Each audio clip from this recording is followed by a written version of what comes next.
Interessada em camarada como forma de tratamento portador de expectativas e figura de pertencimento nas tradições comunistas e socialistas, analiso o camarada como uma figura genérica para a relação política entre aqueles que se encontram do mesmo lado de uma luta política. Camaradas são aqueles que se unem instrumentalmente em função de um propósito comum.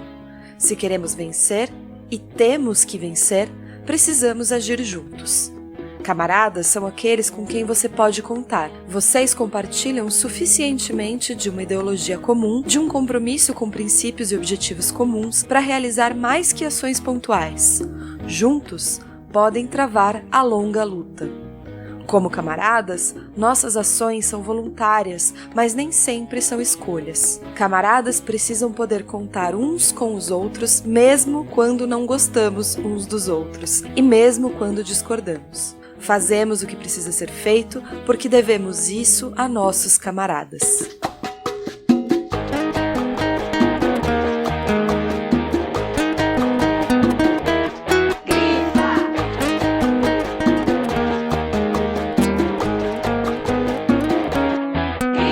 Olá, Grifa fãs! Esse é o episódio 17 do Grifa Podcast sobre o livro mais esperado deste ano, o livro Camarada, um ensaio sobre o pertencimento político da militante professora estadunidense Jodi Dean. Camarada chega primeiro às mãos dos assinantes do Armas da Crítica, o clube do livro da Boitempo, que todo mês antecipa o lançamento do catálogo dessa editora tão parceira do Grifa. Os assinantes do Armas da Crítica recebem em primeira mão o livro, em versão impressa e em e-book, brindes surpresas, marcador de página, adesivo, um guia de leitura exclusivo no blog da Boitempo e um vídeo antecipado na TV Boitempo, as duas edições semestrais da Margem Esquerda, a revista da Boitempo, além de um desconto de 30% em toda a loja virtual da editora. Camarada, um ensaio sobre pertencimento político de Jodi Dean, tem tradução de Arthur Renzo, texto de orelha de Christian Dunker e quarta capa de Manuela Dávila, e será enviado em primeira mão para os assinantes do Armas da Crítica que fizerem sua assinatura até 15 de junho. Lembrando que se você assinar o Clube do Livro da Boitempo Armas da Crítica através do link de afiliado do Grifa, você não paga nada mais por isso e ajuda esse projeto a continuar no ar com uma pequena comissão. É só acessar www.boitempoeditorial.com.br/Grifa Podcast ou procurar o link direto nas nossas redes sociais. E esse episódio foi construído junto da poeta e tradutora Adelaide Ivanova, minha camarada. Meu coração fica cheinho de receber, ainda que virtualmente aqui no Grifa, direto de Berlim. Então bora lá? Esse é o episódio 17 do Grifa Podcast e o livro é Camarada, um ensaio sobre pertencimento político de Jodi Dean. Eu queria começar esse episódio dizendo que eu conheci a Jodi Dean através dos textos das queridas camaradas da coletiva Marxismo Feminista, que vocês já conhecem aqui do Grifa, lá do episódio sobre ligações perigosas da Tinzi Arruzza. Eu vou deixar todos os artigos e os vídeos da Jodi lá no blog do Grifa no final. Então, por favor, vocês vão lá, assistam os vídeos, leiam os artigos que as camaradas do Marxismo Feminista escreveram, porque além de tudo ela é uma dessas autoras de quem a gente claramente queria ser amiga, camarada, crush. Ela fala com muita empolgação, com muito entusiasmo, é muito bonito de ver. E esse livro é muito especial pra mim porque ao ficar conhecendo a Jodi e entender a importância que ela dá para as relações afetivas num horizonte político revolucionário, eu fiquei absolutamente maluca. Eu comecei a pesquisar tudo dessa mulher, vi vários textos também no Lavra Palavra, que eu também vou deixar lá no blog, e achei que tudo que ela falava se conectava diretamente com o trabalho que a gente vem fazendo aqui no Grifa, né, de repensar, claro, as relações econômicas, sociais, institucionais, mas especialmente falar da modificação que a gente precisa falar e começar a pensar, a teorizar sobre as relações entre as pessoas para a criação de um mundo mais justo. E aí eu indiquei a publicação do Camarada para todos os companheiros editores que eu conhecia, todos loucamente, eu só falava desse livro, ninguém mais me aguentava ouvir falar disso, de maneira bastante efusiva, e foi aí que a Boitempo acabou abraçando essa causa. Então, Obrigada, Boitempo, e esse episódio é especial demais, demais, demais, demais pra mim. O que me leva também a fazer uma breve explicação pra vocês, porque Camarada, né, ao contrário de todos os livros do Grifo até aqui, não é um livro de teoria feminista. Apesar da Jodi Dean ser uma professora de teoria política, feminista e de mídia lá em Nova York. Mas esse, na verdade, é um livro, como eu espero conseguir mostrar pra vocês aqui, que fala da necessidade do sentimento de comunidade política para a transformação real do mundo. E ele fala, como não poderia ser diferente, a partir de uma perspectiva não só feminista, mais antirracista, mais anticlassista, que perpassa tudo o que ela coloca como desafio da esquerda atual. Então é um livro que, ao meu ver, fala muito sobre a potência da conexão política e da conexão política em direção a um horizonte político comum.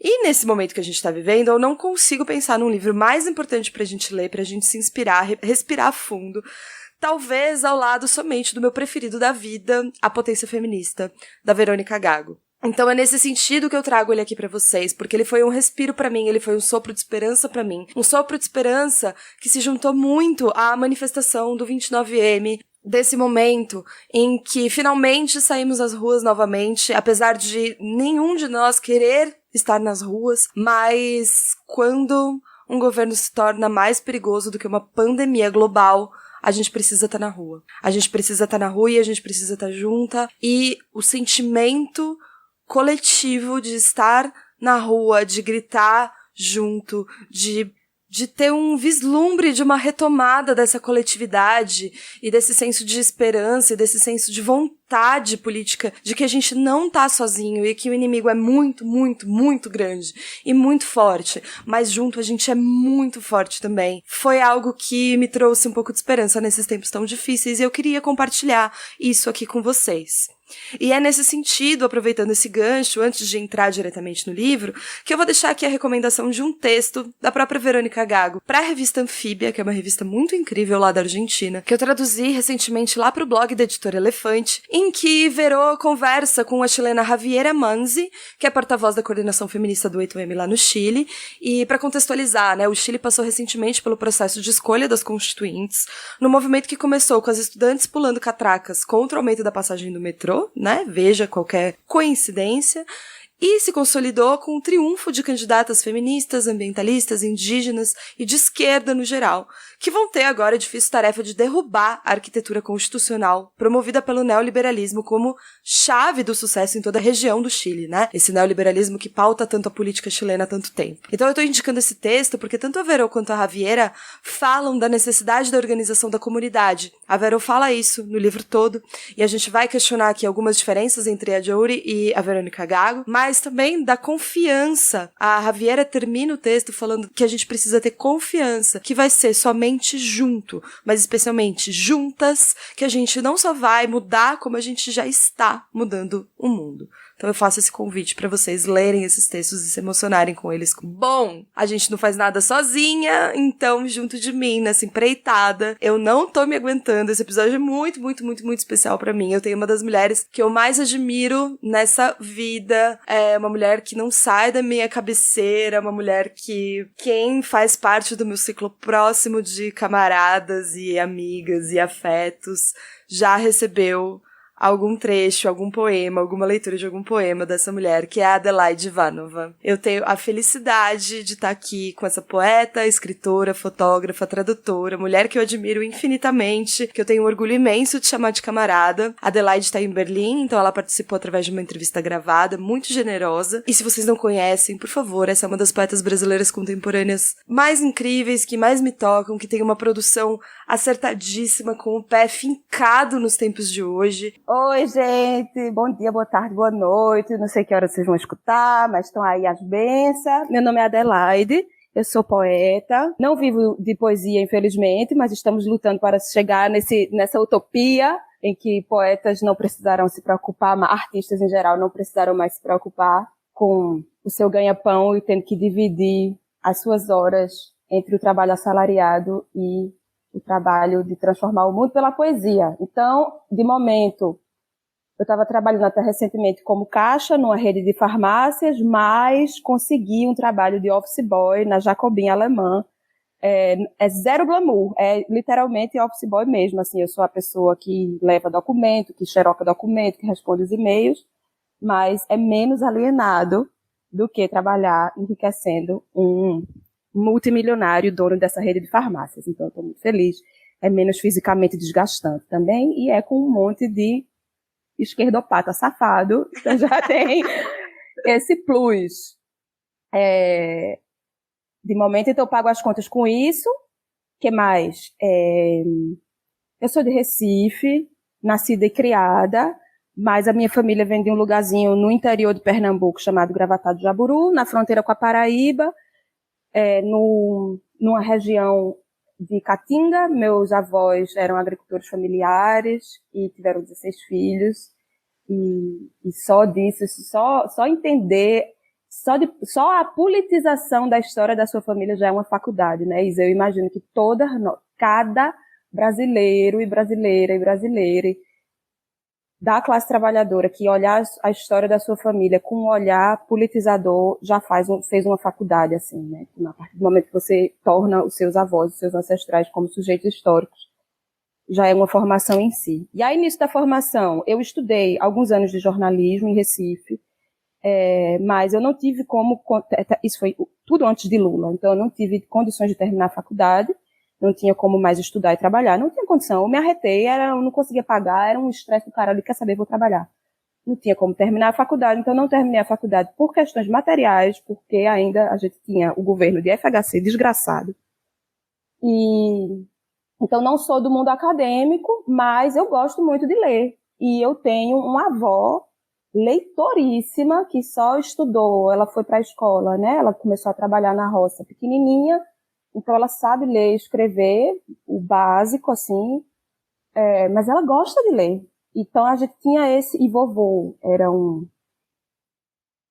se ele fosse vivo hoje, ele estaria, eu acho que no Subvertamos, com 90 e tantos anos, ensinando o povo como ser ecossocialista. Ele era muito de esquerda, ele era filiado a partido, ele era um ambientalista já nos anos 80, quando se falava muito pouco, né, disso no mundinho da gente.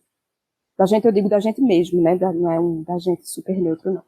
Enfim, aí, pronto, tem essa história de fundo. Minha mãe é professora de História na Universidade Federal, entrou na Universidade Federal Rural de Pernambuco com quase 30 anos, ficou grávida de mim no primeiro semestre, né? Eu já tinha 7 anos quando minha mãe se formou. Antes ela era vendedora numa loja de óculos. A gente tem esse passado, assim, de muito gosto pela leitura e de gosto pelos estudos. Eu não sei explicar muito bem porquê, mas a gente não é de uma família de tradição acadêmica de jeito nenhum. Mas é uma família de professoras primárias, é uma família de mulheres, né, como eles tiveram 16 filhos, como eu falei.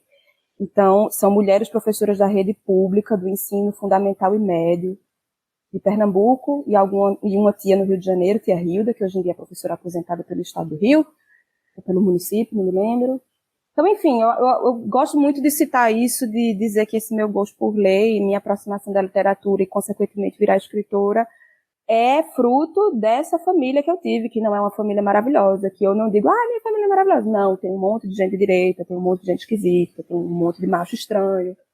Mas tem mulheres, pessoas incríveis e muito interessadas em transformar o mundo e conversar sobre isso. Então, pronto, minha formação vem todinha daí, desse povo. E que mais? E aqui, moro em Berlim desde 2011, e aqui, pronto, falei, já trabalho de office boy atualmente, office boy na Jacobin Alemã, e sou parte do grupo de trabalho Direito à Cidade para Todos, da campanha de expropriação de grandes imobiliárias, que se chama, lá vai, Deutsche Wohnen und Co. Enteignen. Ai, meu Deus, convidada mais chique desse podcast. Meu Deus do céu, imagine ela falando alemão com sotaque recifense.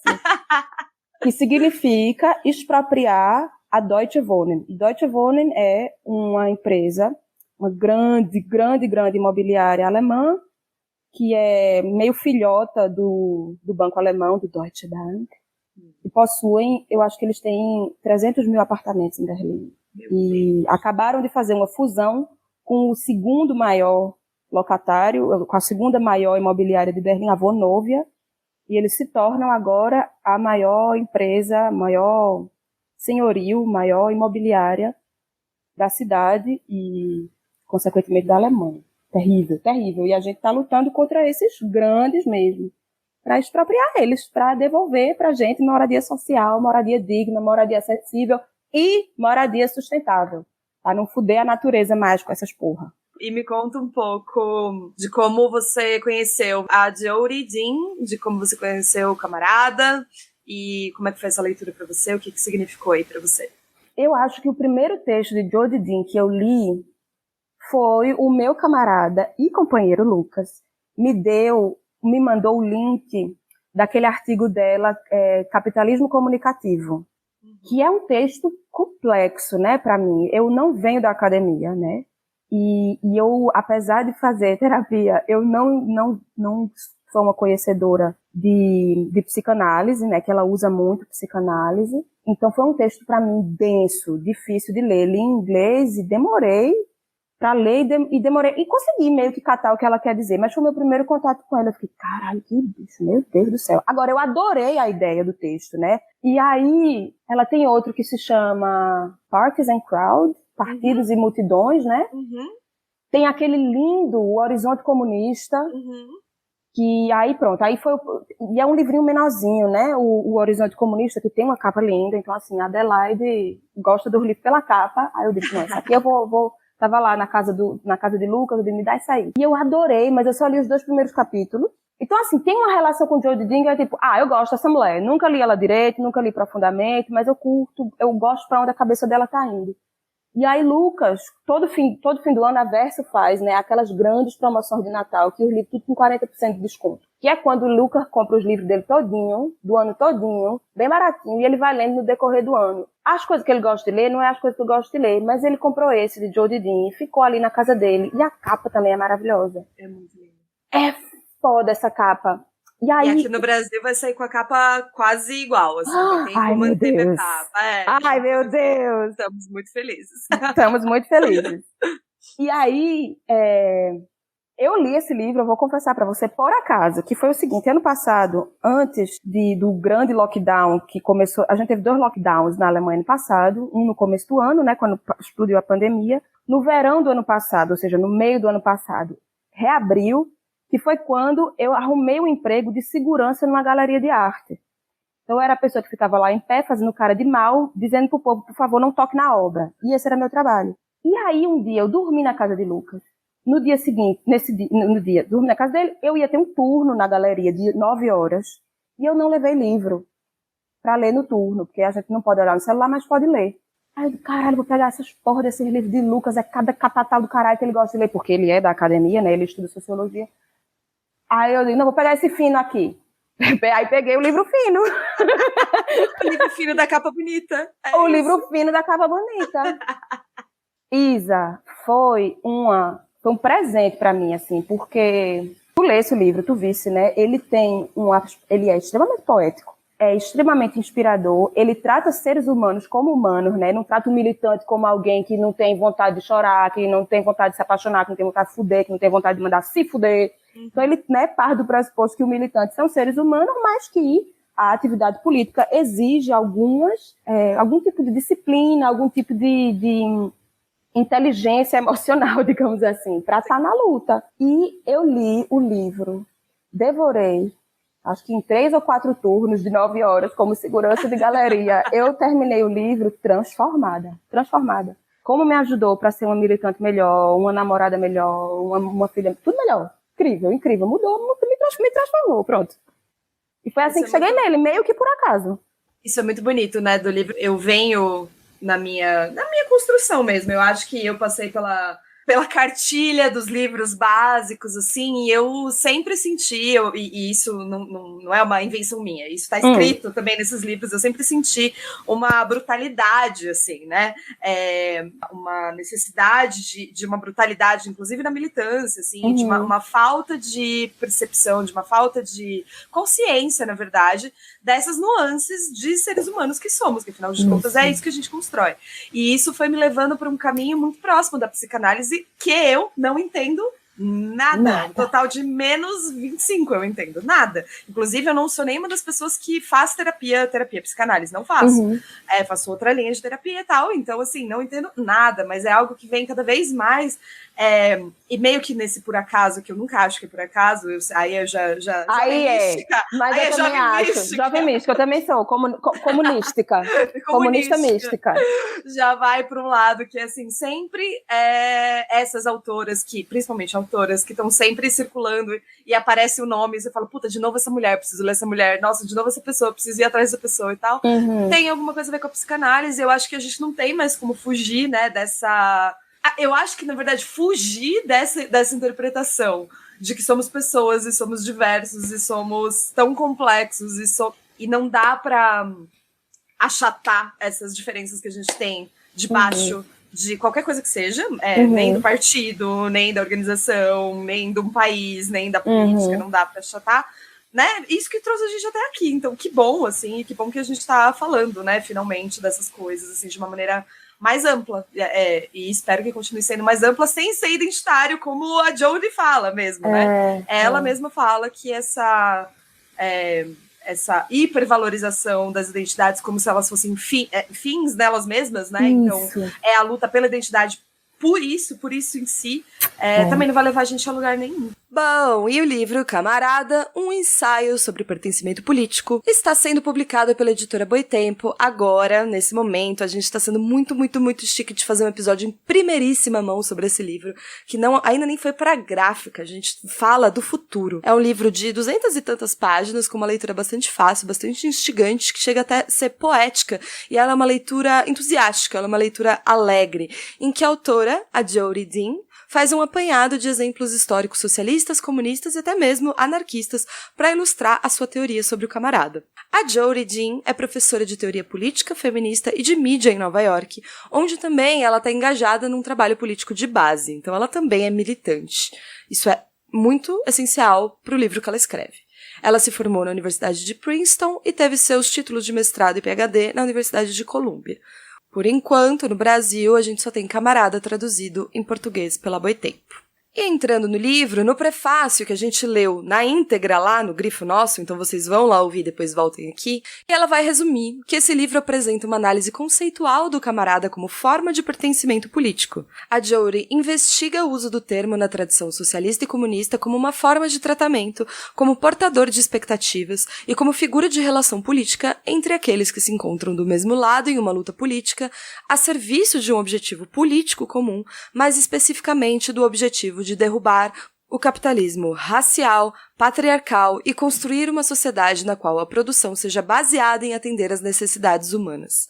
Para tanto, ela vai ressaltar a disciplina, a alegria, a coragem e o entusiasmo como as principais características do camarada. Anotem isso aí.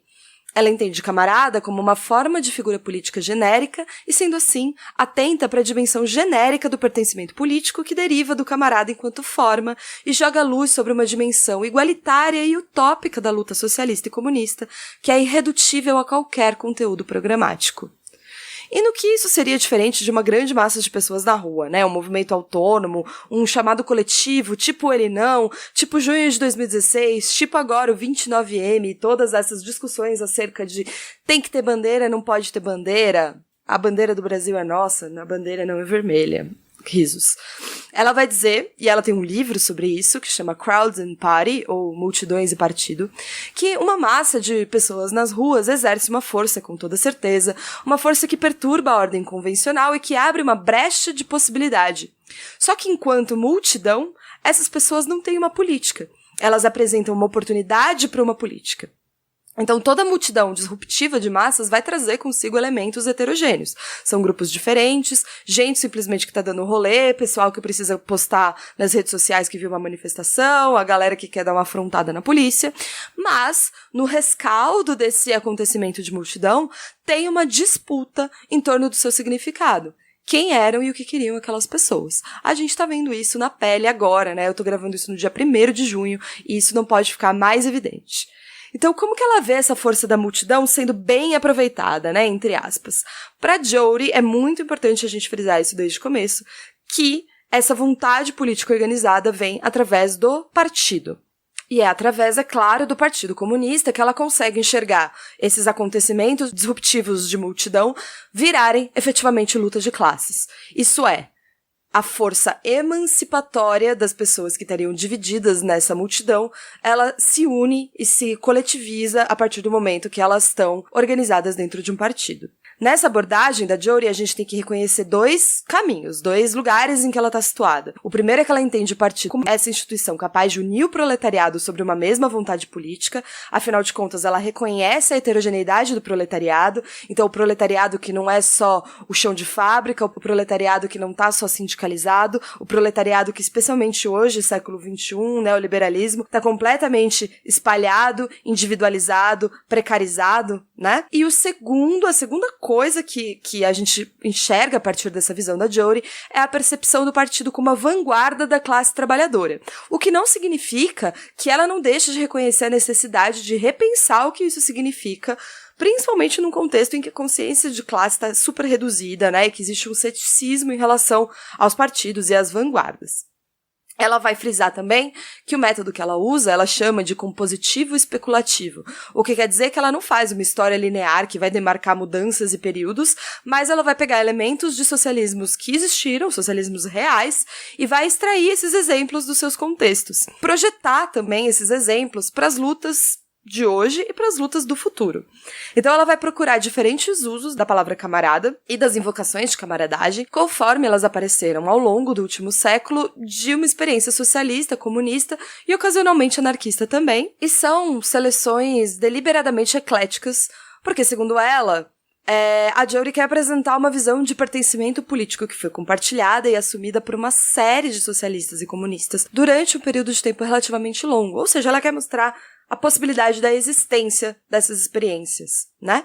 E ela também vai misturar argumentos do marxismo e da psicanálise e diz que se vale de ferramentas conceituais desenvolvidas nessa intersecção para se dirigir a um amplo setor da esquerda.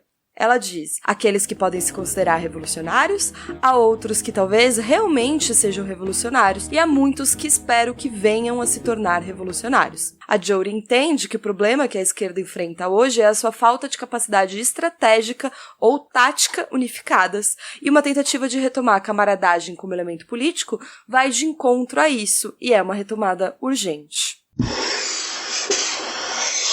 O primeiro capítulo se chama de Aliados a Camaradas, e a Jodie vai lembrar a gente que o termo camarada antecede o seu uso por comunistas e socialistas. Ou seja, nas línguas românicas, camarada aparece pela primeira vez no século XVI para designar alguém que divide um quarto com outra pessoa. Existe uma citação num dicionário histórico-linguístico espanhol que diz que camarada é alguém que está tão próximo de outra pessoa que come e dorme na mesma casa. E em francês, o termo era originalmente feminino e referia-se a um quartel ou um quarto compartilhado por soldados. Etimologicamente, camarada deriva de câmara, palavra latina que designa quarto, câmara ou abóbada. Uma câmara ou uma sala é uma estrutura repetível, cuja forma produz uma parte interna separada de uma parte externa e fornece um teto, uma cobertura com apoios para aqueles que estiverem sob ela. Então, dividir um quarto, compartilhar um espaço, é algo que gera proximidade, uma intensidade de sentimento e uma expectativa de solidariedade que diferencia aqueles que se encontram de um lado e aqueles que se encontram do outro. A camaradagem é uma relação política de cobertura com apoios. Ela vai dando vários exemplos. Ela vai citar que tem um romance que se chama Romance of American Communism, ou Romance do Comunismo Estadunidense, né, no caso, em que a autora Vivian Gornick reproduz as palavras de uma ex-integrante do Partido Comunista dos Estados Unidos, e ela vai usar vários exemplos do Partido Comunista dos Estados Unidos, né, de onde ela vem, que odiava essa personagem odiava a rotina de sair para panfletar e vender jornais, que era esperado de alguns dos quadros do partido, né. Mesmo assim, de acordo com ela, eu ia, porque se não fosse, não conseguiria olhar na cara dos meus camaradas no dia seguinte. E todos nós fazíamos isso pelo mesmo motivo. Éramos responsáveis uns pelos outros. Isso é tão diferente, né, de qualquer tipo de responsabilidade ou senso comunitário que a gente enxerga, eu vou ousar dizer, em qualquer tipo de relação hoje em dia, né? Isso é muito diferente, isso choca a gente. E em termos psicanalíticos, segundo a Jodie, a gente pode dizer que o camarada funciona como um ideal do eu, a referência a partir do qual os membros do partido se avaliam em termos de realizar um trabalho importante e dotado de sentido. Então, ser responsabilizável diante de outra pessoa significa ver as suas ações através dos olhos dessa outra pessoa. Então, você tá decepcionando ou tá fazendo um trabalho que ela respeita e que ela admira? Isso você tá fazendo pelos outros e por você. E é aí que ela diz que o partido já foi muito rejeitado como uma forma autoritária, antiquada, né, inadequada para construir uma sociedade. Isso ela vê muito no discurso das redes sociais. Mas na sua visão, essa rejeição do partido enquanto forma para uma esquerda política é um erro, é um equívoco. Porque essa forma, e aí eu vou concordar com ela, ignora os efeitos da associação sobre quem se engaja numa luta coletiva, numa luta comum, e deixa de aprender, inclusive é extremamente desrespeitosa, com as experiências cotidianas de gerações e gerações de ativistas, de organizadores e de revolucionários que historicamente fazem essa resistência. Historicamente, inclusive, a gente precisa reconhecer, conquistam vitórias para o mesmo lado político em que nós estamos. Insuficientes, talvez, mas com certeza vitórias. E aí, para ela, felizmente, os movimentos de rua na Grécia e na Espanha, bem como as lições dos sucessos e também os seus limites, né, de movimentos como o Occupy, têm deposto contra esse dogmatismo de esquerda que ela chama. Esses movimentos, essas organizações autônomas, eles meio que reenergizaram o interesse pelo partido como uma forma política que pode ser escalada, que é uma forma que pode ser flexível, ela pode ser adaptável e ela pode ser expansiva bastante para ser mais duradoura que os momentos alegres e disruptivos das multidões nas ruas. E aí, eu cito ela novamente, ela vai dizer: uma teoria do camarada contribui para essa renovação ao traçar os caminhos pelos quais o compromisso compartilhado com uma luta comum gera novas forças e novas capacidades. Para além da redução das relações partidárias às relações entre dirigentes e liderados e contra ela, a ideia de camarada lida com os efeitos do pertencimento político sobre aqueles que se colocam do mesmo lado de uma luta política. Ao lutarmos juntos por um mundo livre de exploração, opressão e intolerância, precisamos poder confiar uns nos outros e contar uns com os outros. A palavra camarada dá nome a essa relação. Atentar para a camaradagem, para as maneiras pelas quais as expectativas compartilhadas não apenas possibilitam o trabalho político, como também o tornam gratificante, pode ajudar a redirecionar nossas energias à luta comum. Camarada apresenta uma promessa equalizadora, e quando essa promessa é cumprida, deparamos com certos apegos que, embora indesejados, permanecem em nós. Apegos à hierarquia, ao prestígio, à inadequação. Aceitar a igualdade requer coragem. Dirigir-se a uma pessoa como camarada a faz lembrar que se espera algo dela. Disciplina e alegria são duas faces da mesma moeda, dois aspectos da camaradagem como forma de pertencimento político. Como forma de tratamento, figura de relação política e portador de expectativas, camarada rompe as identificações hierárquicas de sexo, raça e classe da sociedade capitalista. Insiste no caráter igualador da condição comum daqueles que se encontram do mesmo lado de uma luta política e transforma essa condição comum igualadora em algo capaz de produzir novos modos de trabalho e pertencimento.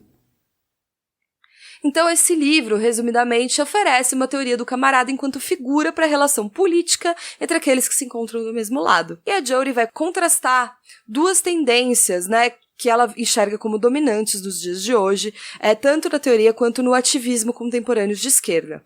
Tem essas tendências que enfatizam, de um lado, os sobreviventes, que seriam ativistas extremamente apegados à identidade, especialmente nas mídias sociais, e de outros, os sistemas, que teriam uma preocupação quase pós-humana, né, com a Terra, com a extinção, com os algoritmos, com a exaustão planetária, mas numa escala tão gigante, não que isso não seja importante, ela reforça a importância da preocupação com a Terra o tempo todo, mas é numa escala tão vasta, tão absurda, que não caberia a nós, humanos, alterá-la ou afetá-la. Então é uma coisa tipo, o mundo vai se extinguir, a gente não pode fazer nada sobre isso. E o que ela tá querendo mostrar com isso é que o neoliberalismo coloca a gente, enquanto esquerda, numa posição que ela é desprovida de política.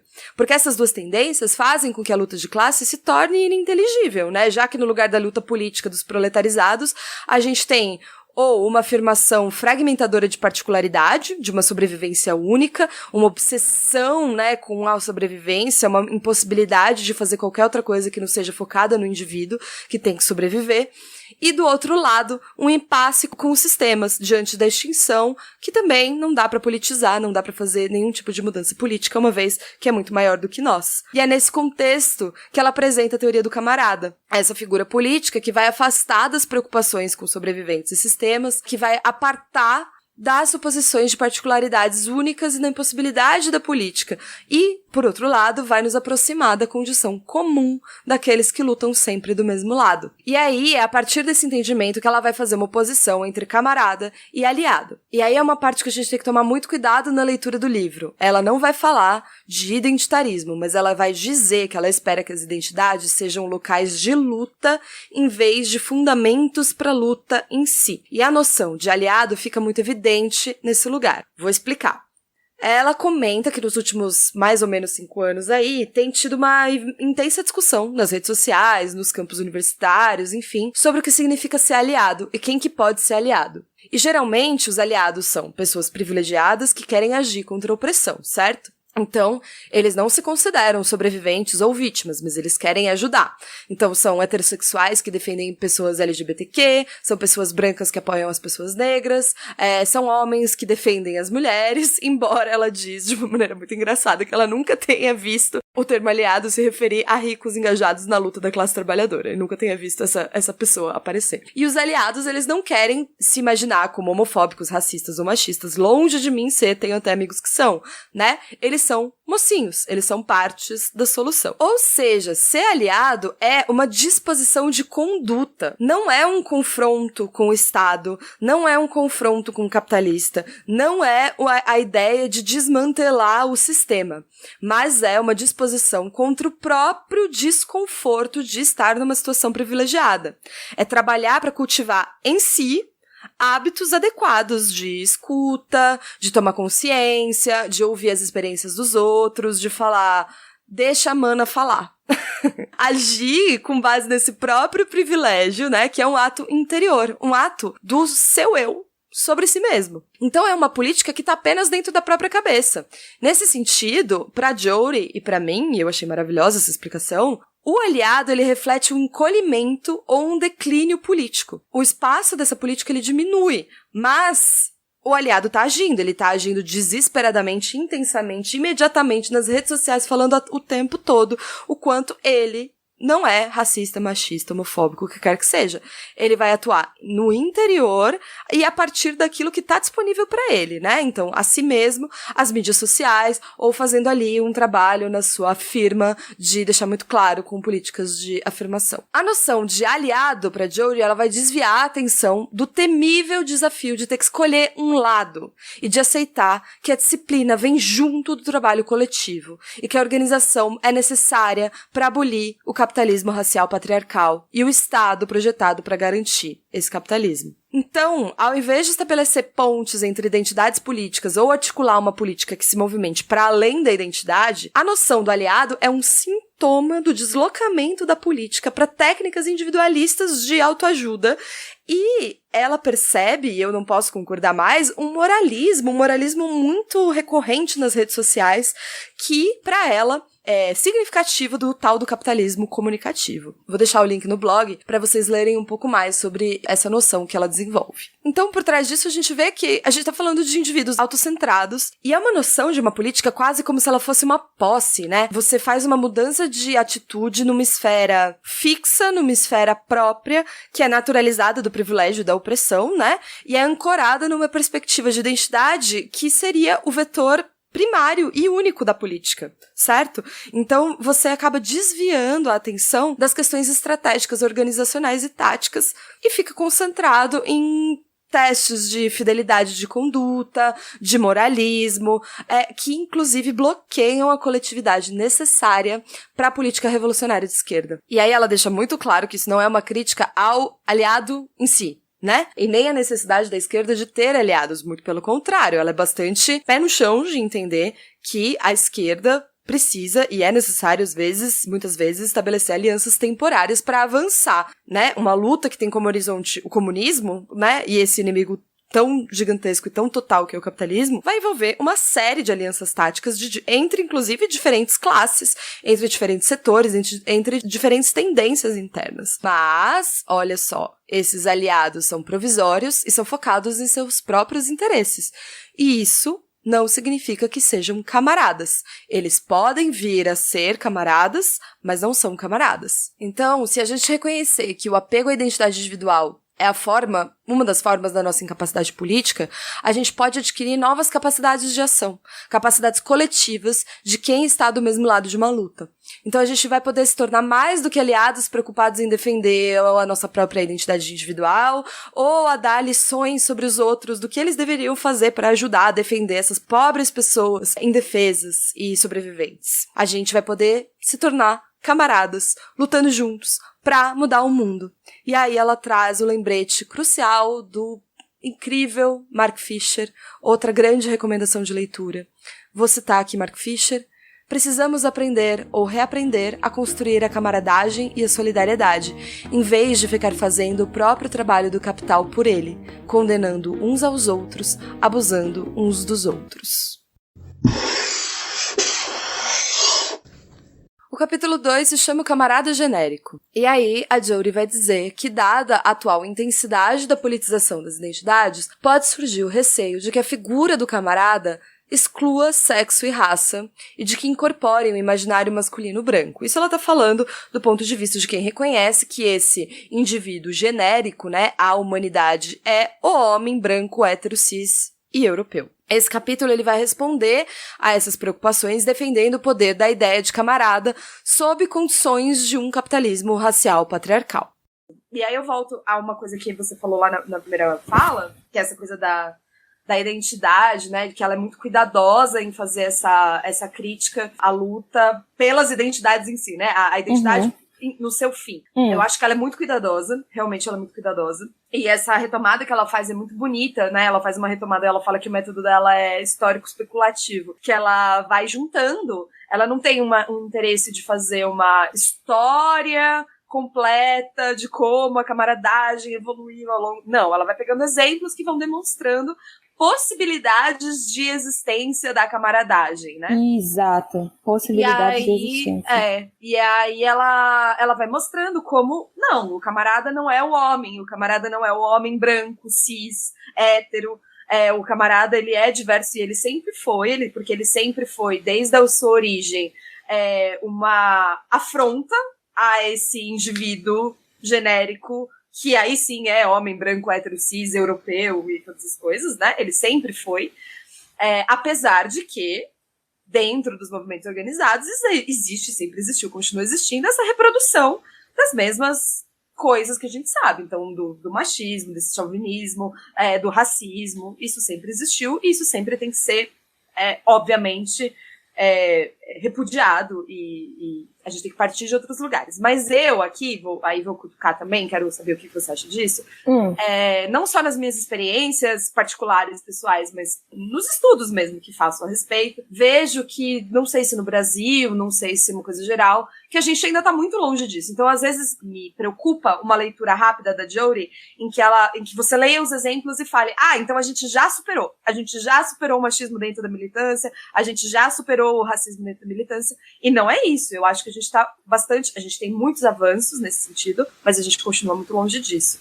E eu vejo isso muito nessa desconexão entre o que deveria ser intrinsecamente feminista, intrinsecamente antirracista, a princípio de tudo popular, né? E o que ainda é tratado como a questão das mulheres. Então, você tá lá militando dentro de uma organização, de um partido, enfim, do que quer que seja, e aí tem um, sei lá, grupo de trabalho feminista. Um grupo de trabalho ou uma setorial, né, de, sei lá, antirracista. Quando, na verdade, a minha interpretação, e a interpretação que eu tento dar aqui no Grifa o tempo todo, é que a gente deveria partir da lente feminista, da lente antirracista, para enxergar todas as outras coisas, para enxergar toda a luta, para enxergar o caminho da revolução, da transformação do mundo, né? Eu acho que isso falta, e eu vejo isso, assim, vou dar inúmeros exemplos, na quantidade de homens que não fazem nenhum tipo de curso. Eu vivo fazendo, faço curso de feminismo marxista, faço curso de teoria queer, faço curso de não sei o que, blá, blá, blá, blá. Tem um cara, 2 caras, 50 mulheres, um cara. Dentro dos partidos, então vamos fazer uma formação. Aí faz uma formação de feminismo, aí o cara já, super tá desconstruidaço, resolveu a parada dele, e não precisa nunca mais falar de feminismo, porque afinal de contas as mulheres estão falando de feminismo dentro do coletivo, da organização, do não sei o quê. Vejo pelo número de homens, né, que se identificam como homens, ouvindo o Grifa. Por que só mulher ouve um podcast sobre feminismo? Né? Então eu ainda acho, assim, eu acho que a gente precisa tomar cuidado nessa leitura, que eu acho acertada da Jodie. Eu acho que o camarada e a camaradagem, ele é, por princípio, uma superação das relações capitalistas, racistas, machistas, mas a gente ainda está distante disso ser uma prática diária, constante, né? E política, inclusive. Então, não sei, fiz um grande... Foi ótimo. Não, o que foi você ótimo. acha? Assim, eu concordo 100%. Eu acho que a camarada, é uma construção, né? Ela está falando de é um objetivo, né? Construir uma relação camarada é também parte, inclusive, da construção da utopia. Tanto é que ela fala que o militante ou o camarada, a pessoa filiada ao partido, organizada politicamente em algum lugar, ela precisa fazer um trabalho de autoexame exaustivo, porque significa, e é por isso que é tão cansativo, porque você está lutando contra a materialidade, você está lutando, escrevendo a história, tentando mudar a realidade, um inimigo extremamente poderoso, um inimigo total, como tu falaste, que está em todo canto, parece um poltergeist, mas, além desse inimigo externo, digamos assim, existe o trabalho de autoaperfeiçoamento que é necessário que seja feito o tempo inteiro. E eu concordo muito contigo quando o camarada, a relação camarada, ela absolutamente não é hegemônica na esquerda. Ela não é uma relação que você veja com frequência. Pelo contrário. E aí eu não vou culpar indivíduos, né? Eu não vou dizer que o seu Zé é trash, é o uó, é o machista do cara. Mas não é, a culpa não é do seu Zé, a culpa não é do seu Müller, né? A culpa é exatamente do poltergeist, que há séculos nos mudou, nos transformou, né? Nós não éramos assim. Nós éramos seres humanos comunais. Nós compartilhávamos as coisas. A gente transava com todo mundo. Mudou. Mudou por um motivo.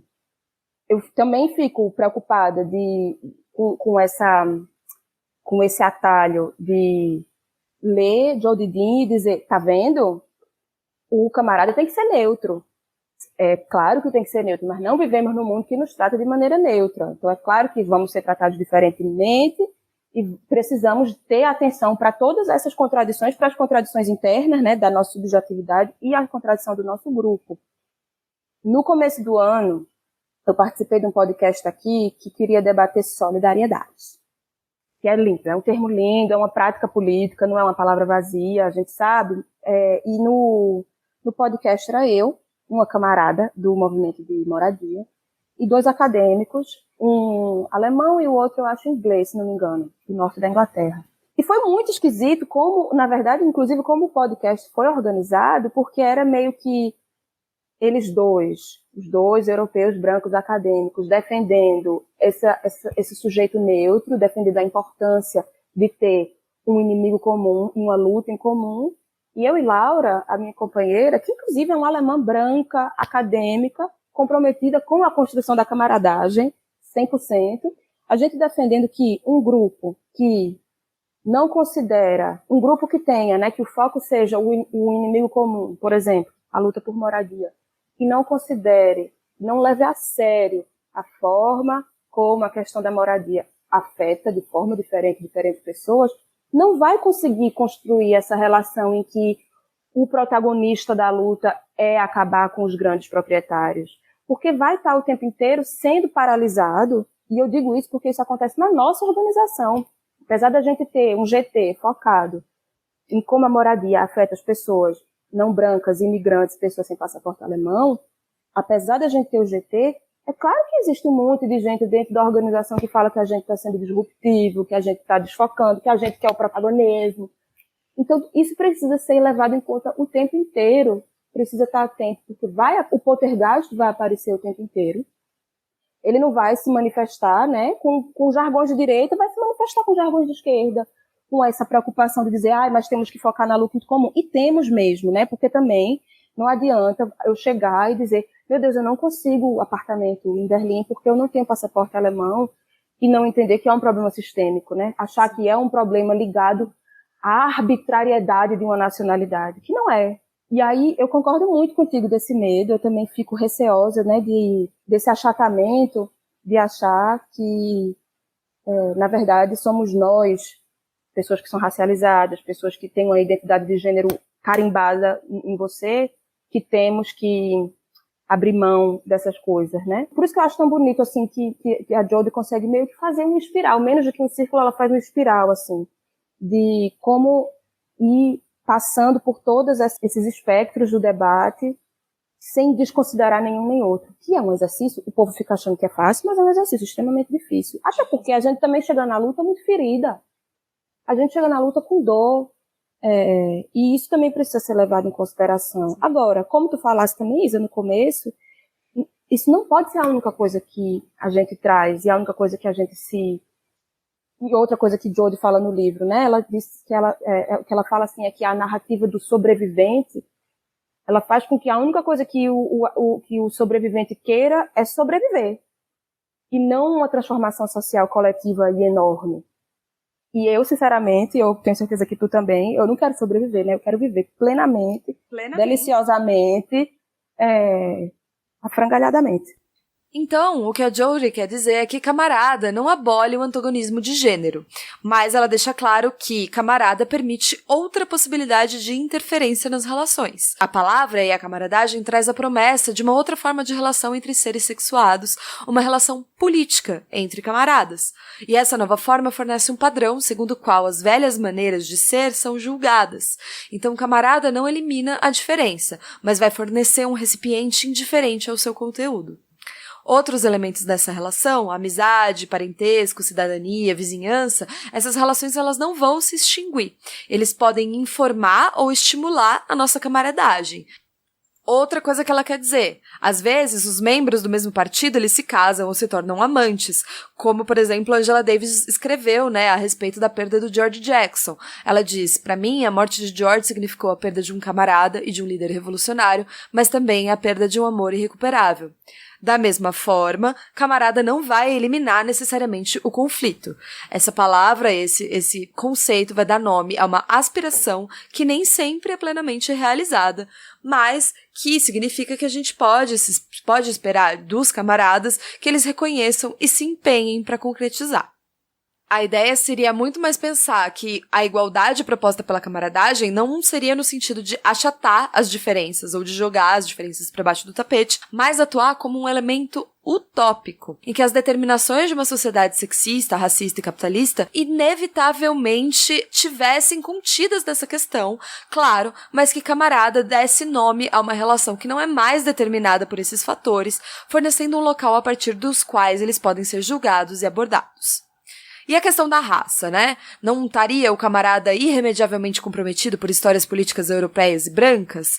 Bom, ela vai dizer que o mesmo estilo de argumento que ela usa para confrontar a preocupação masculinista também vai ser usada para confrontar a questão racista. Esse receio de que o camarada seria necessariamente branco procede como se as pessoas não brancas nunca tivessem sido camaradas no sentido socialista e comunista, né? Isso é já uma ideologia de como a história é contada. E essa visão de que o camarada seria necessariamente branco omite lutas históricas e também atuais, né? Então ela fala do comunismo na Índia, na China, na Argélia, em Cuba, na Guiné, na Palestina, em Angola, no Vietnã, na Coreia, na Indonésia, na África do Sul, no Nepal, na Colômbia, no Afeganistão e assim vai. Em praticamente todos os lugares onde se tiveram experiências comunistas, essas experiências foram construídas também por pessoas não brancas. E ao longo das últimas décadas, ela vai reconhecer que tem um trabalho de endossar um corpus que foi crucial para documentar os elos absolutamente inextricáveis entre as lutas comunistas pela libertação negra e as lutas anticoloniais Ela também reconhece que o racismo e o anticomunismo, eles continuam trabalhando juntos para expulsar esse corpus e esse reconhecimento, né? E evitar que isso seja registrado em toda a sua verdade, em toda a sua complexidade. E cada uma dessas estruturas opera fazendo caricaturas de raça, fazendo caricaturas comunistas, como se isso, na verdade, fossem unidades ao invés de multiplicidades heterogêneas. Então, camaradas negros são descobertos e depois esquecidos, e isso vai acontecer nas mais diversas disciplinas da academia. Mas o que isso significa, né, sobre as condições de um capitalismo racial, de um capitalismo ancorado na supremacia branca? Significa um confronto ativo com essas condições e a sua rejeição em uma recomposição de igualdade e de solidariedade. E ela vai dizer novamente que o fato de qualquer um, mas não todo mundo, poder ser um camarada,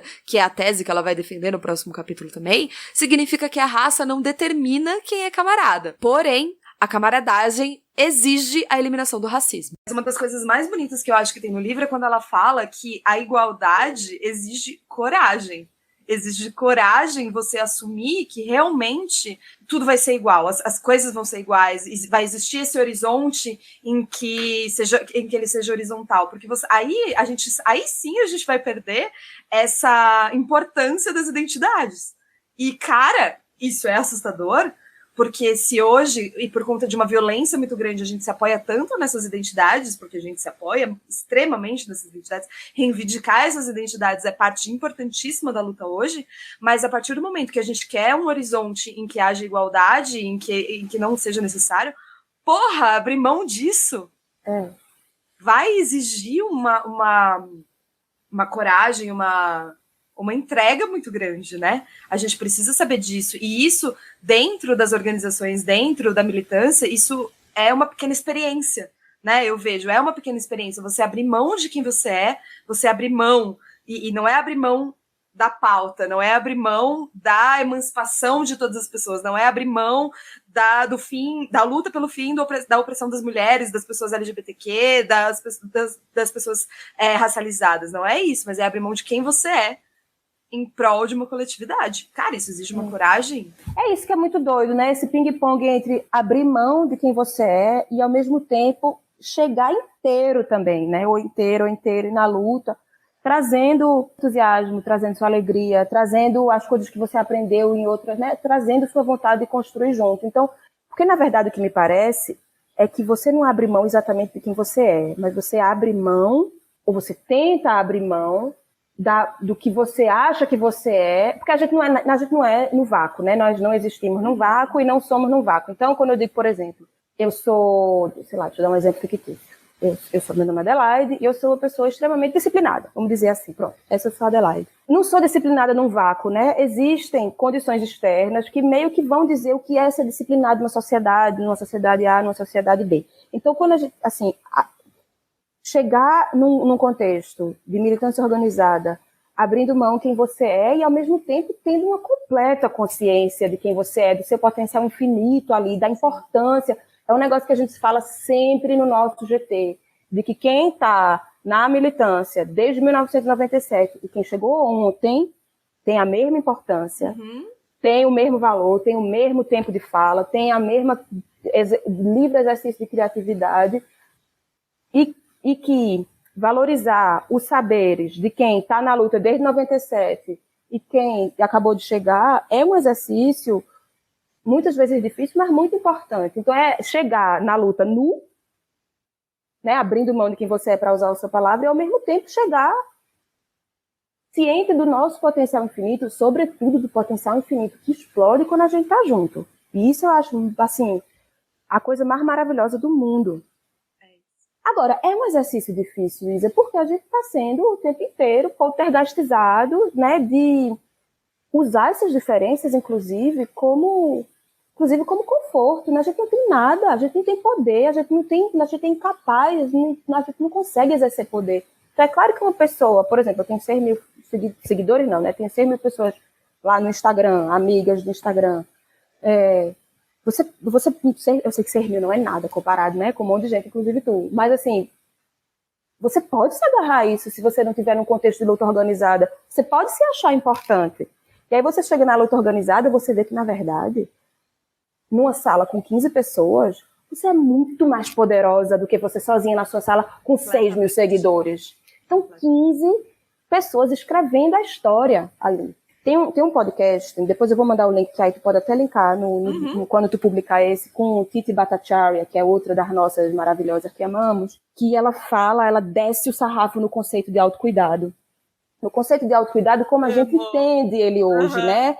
Que é resistência. Ai, meu Deus, eu estou aqui na minha banheira, movimento revolucionário, estou na minha banheira, o meu vibrador de madeira do reflorestamento. Estou sendo até um pouco cruel, inclusive, que maldade. É importante pensar nessas coisas também, mas ela fala que o autocuidado que a gente tem hoje, que não é um autocuidado que acontece no vácuo, nem é um autocuidado que acontece numa sociedade comunista, ele significa confundir o direito das mulheres a serem seres humanos com o direito das mulheres a ter o direito de brilhar, transar e comprar. Ela usa essas 3 palavras. Ela diz assim, a gente vende palmas, né? A gente vende a luta das mulheres como sendo a luta pelo direito de transar, comprar e brilhar. Brilhar no Instagram, porque na verdade, assim, brilhar em coletividade tem brilho mais maravilhoso que quando você tá ali. Hoje a reunião veio 35 pessoas, a gente vai no fim de semana fazer uma campanha de porta em porta. Quem vai fazer o design dos flyers? Alguém levanta a mão. 2 pessoas levantam a mão. Nesse momento você está brilhando. Você está construindo ali, você está escrevendo a história, mudando o mundo junto. Quem é que vai fazer o texto do flyer? Quem é que vai pedir autorização à polícia? Quem é que vai fazer a tradução do flyer? Quem é que... Naquele momento ali é o momento de brilho, mas não é o momento, né, do brilho do poltergeist. E aí ela fala do autocuidado como sendo é um ópio, né, de certa forma. Você acha que você está fazendo uma coisa super importante e, de fato, é uma delícia, né? O momento que você faz, cara, eu vou conseguir fazer a unha hoje. Quando você olha para a unha toda vermelhinha e diz, coisa linda. É bom demais. Mas, assim, vamos lá, né, galera? 450 mil pessoas e a gente precisa entender que pintar uma unha é diferente de ir na Paulista e tocar tambor em homenagem a 400 mil pessoas que morreram, né? E cantar uma música, e tocar uma flauta, e dar uma gargalhada na rua, né? Em nome, pensando que não era para ter morrido 450 mil. Agora, vamos deixar aqui bem claro que não é para esculhambar make-up, nem maquiagem, nem esmalte. Estou aqui já mostrando, provando que estou esmaltada. É sobre isso. Belíssima. Olha aí. O próximo capítulo se chama 4 Teses sobre o Camarada, e a Jodie vai dizer que a história das ideias políticas é povoada por uma série de figuras, né? Então, durante os séculos, teóricos e políticos buscaram explicar o poder e o seu exercício por meio de exposições de deveres, de obrigações, de virtudes, de atributos de figuras políticas específicas. Então, a gente vê isso nas biografias políticas, ou mesmo na cultura popular, né, que envolve essas figuras. Porém, a ausência do camarada na teoria política estadunidense, principalmente, para usar um caso específico, né, ela vai dizer que é muito significativa e ela identifica que seja talvez um legado da Guerra Fria. Só que a Guerra Fria, na visão dela, não explica por que tão poucos teóricos socialistas e comunistas se dedicaram a produzir tratados sistemáticos a respeito das características e das expectativas do camarada. Uma exceção que ela reconhece, ainda bem, dessa ausência geral de teoria sobre o camarada, pode ser encontrada nos escritos da bolchevique Alexandra Kollontai, nosso amor aqui do Grifa. Vocês vão lá ouvir os episódios sobre a Kollontai, por favor. E também do escritor literário soviético Maxim Gorky. A Jodie vai pegar escritos dos dois para elaborar, então, as 4 teses sobre o camarada que virão a seguir. Tese 1. Camarada dá nome a uma relação caracterizada por uma condição comum, pela igualdade e pela solidariedade. Para os comunistas, essa condição comum, a igualdade e a solidariedade, são utópicas, rompendo as determinações da sociedade capitalista. E aí ela vai dizer que vai trazer muito da Kollontai, vários trechos de várias obras da Kollontai, e vai dizer que nos seus escritos sobre a prostituição, o sexo e a família, principalmente nos primeiros anos da Revolução Bolchevique, a Kollontai vai apresentar a camaradagem e a solidariedade como sensibilidades necessárias para a construção de uma sociedade comunista. E ela vai associar essa camaradagem a um sentimento de pertencimento, uma relação entre trabalhadores comunistas livres e iguais. No capitalismo, os trabalhadores não são automaticamente camaradas, né? Muito pelo contrário, o capitalismo tenta separar os trabalhadores e torná-los competitivos, egoístas, temerosos, né? Já o comunismo aboliria essas condições. E ela diz, a Kollontai, em vez da família individual e egoísta, né, retomando lá as nossas discussões sobre a família nuclear burguesa, desenvolver-se-á uma família de trabalhadores, na qual todos os trabalhadores, homens e mulheres, serão, sobretudo, camaradas. E aí, ela vai dizer que camarada aponta para um modo de pertencimento oposto ao isolamento, à hierarquia e à opressão das formas burguesas de relação, particularmente do trabalho e da família sobre o capitalismo. Trata-se, na verdade, de uma modalidade caracterizada por igualdade, solidariedade e respeito, e a coletividade substitui o egoísmo e a presunção. Então, para Kollontai, a camaradagem é um princípio fundamental da moralidade proletária. É isso que ela fala, ela está construindo uma nova moral.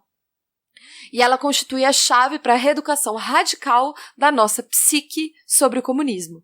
Todas as vezes que a gente fala aqui no Grifa que a gente tem que pensar em como construir essa nova moral, em construir essa nova forma de pensar e de se relacionar com as pessoas, é sobre isso que a gente está falando. A camaradagem, ela engendraria novos sentimentos, de modo que as pessoas deixassem de se sentir desiguais e compelidas a se submeter umas às outras, porque agora elas estariam aptas à liberdade em vez de estarem limitadas por um senso de propriedade. Elas estariam aptas à camaradagem em vez de desigualdade e de submissão. Tese 2. Qualquer um, mas nem todo mundo, pode ser um camarada. Aqui, a Jory vai reforçar o modo pelo qual camarada dá nome a uma relação que é, ao mesmo tempo, uma divisão. Ou seja, não é uma relação infinitamente aberta ou flexível em que cabe tudo que todo mundo é camarada, venha, seja você também um camarada. Na verdade, trata-se de uma relação que pressupõe divisão e luta. Ou seja, existe um inimigo muito claro, e camaradas são aqueles que se encontram do mesmo lado da divisão. Então ela vai começar a listar que camarada não é, de jeito nenhum, o mesmo tipo de relação que a gente está construindo em várias frentes. Então, camarada não é uma relação de parentesco. Ninguém nasce camarada, camarada não significa ser da mesma família, e camarada designa uma relação muito diferente daquela entre irmãos, pais, filhos ou cônjuges, né? Bom, primeiro, nem precisa se dizer que parentes podem se opor politicamente, muitas vezes o fazem e fazem isso de maneiras bastante violentas, inclusive, mas isso também vale para o casamento, por exemplo, né? Ela usa uma frase da Frida muito bonita, que diz, a Frida vai dizer sobre o Diego Rivera, com quem ela se casou 2 vezes, inclusive, né? Diego não é marido de ninguém e nunca será, mas é um grande camarada. Então as pessoas podem se apaixonar, as pessoas podem se relacionar, mas isso não faz delas necessariamente camaradas. Da mesma forma, o camarada também não é necessariamente o seu vizinho ou alguém que mora perto de você e faz parte da sua comunidade no sentido geográfico. A gente pode fazer parte da mesma localidade, da mesma comunidade, do mesmo bairro e ainda assim não ser camarada. A camaradagem, ela não designa uma relação espacial, nem uma obrigação decorrente dessa proximidade, né, ou de uma socialidade compartilhada. Na verdade, a figura do camarada vai assinalar um movimento político e essa mobilidade dentro do comunismo é internacionalista, né, isso é muito importante.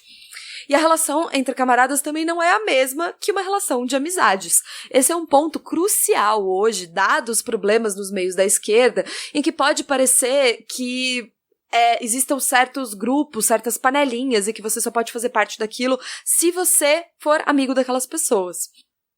Isso, pelo olhar da Jory, é até prejudicial, porque pessoas que, se fosse de outra maneira, poderiam estar do mesmo lado, né, poderiam ser camaradas, elas podem acabar não se juntando porque esses grupos fechados e pouco acolhedores de amigos impedem que elas se sintam à vontade, impedem que elas tenham um senso de pertencimento e que compartilhem algo em comum.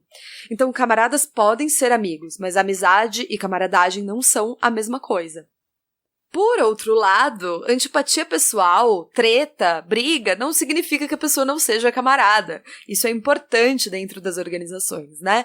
E em associações com laços bastante fortes, a camaradagem e a amizade, elas acabam se confundindo, elas até se sobrepõem algumas vezes. Mas manter a diferença e a distância entre as duas requer um trabalho bem importante, porque a camaradagem exige um grau de alienação das necessidades e demandas da vida pessoal mesmo, necessidades que os amigos devem atender, né? Que a amizade, na verdade, serve pra isso. A coletividade vai substituir a singularidade individual da amizade, porque ninguém escolhe os próprios camaradas. Quem faz isso é a coletividade. Então essa distinção entre camarada e amigo também aponta para uma dimensão que ela é inumana do camarada, né? O camarada não tem a ver com a pessoa ou com a personalidade na sua especificidade. É uma generificação, é um camarada genérico. A camaradagem, ela se abstrai das especificidades da vida individual para considerar como essas especificidades poderiam contribuir com os objetivos coletivos. Então, o que importa não é a singularidade de uma habilidade, de uma experiência, mas sim a sua utilidade para o trabalho do partido. Tese 3. O indivíduo, como locus de identidade, é o outro do camarada. Ela está usando termos bem da psicanálise aqui, mas brevemente ela vai dizer que camarada designa uma relação, não uma identidade individual. Ou seja, você nunca é um camarada auto-intitulado. Você só é camarada se você for camarada de alguém. Camarada vai assumir o lugar de senhor, de senhora, de cidadão, de outros termos de tratamento, né? E ele vai negar a especificidade de um título específico, né? De um título que tem uma diferenciação, que tem uma hierarquia. Vai substituir, na verdade, por uma insistência positiva de uma condição comum que ela é igualadora. Ao mesmo tempo, exige uma decisão, a decisão de estar do mesmo lado da luta, e demarca um corte em que somos nós camaradas e eles que não são camaradas.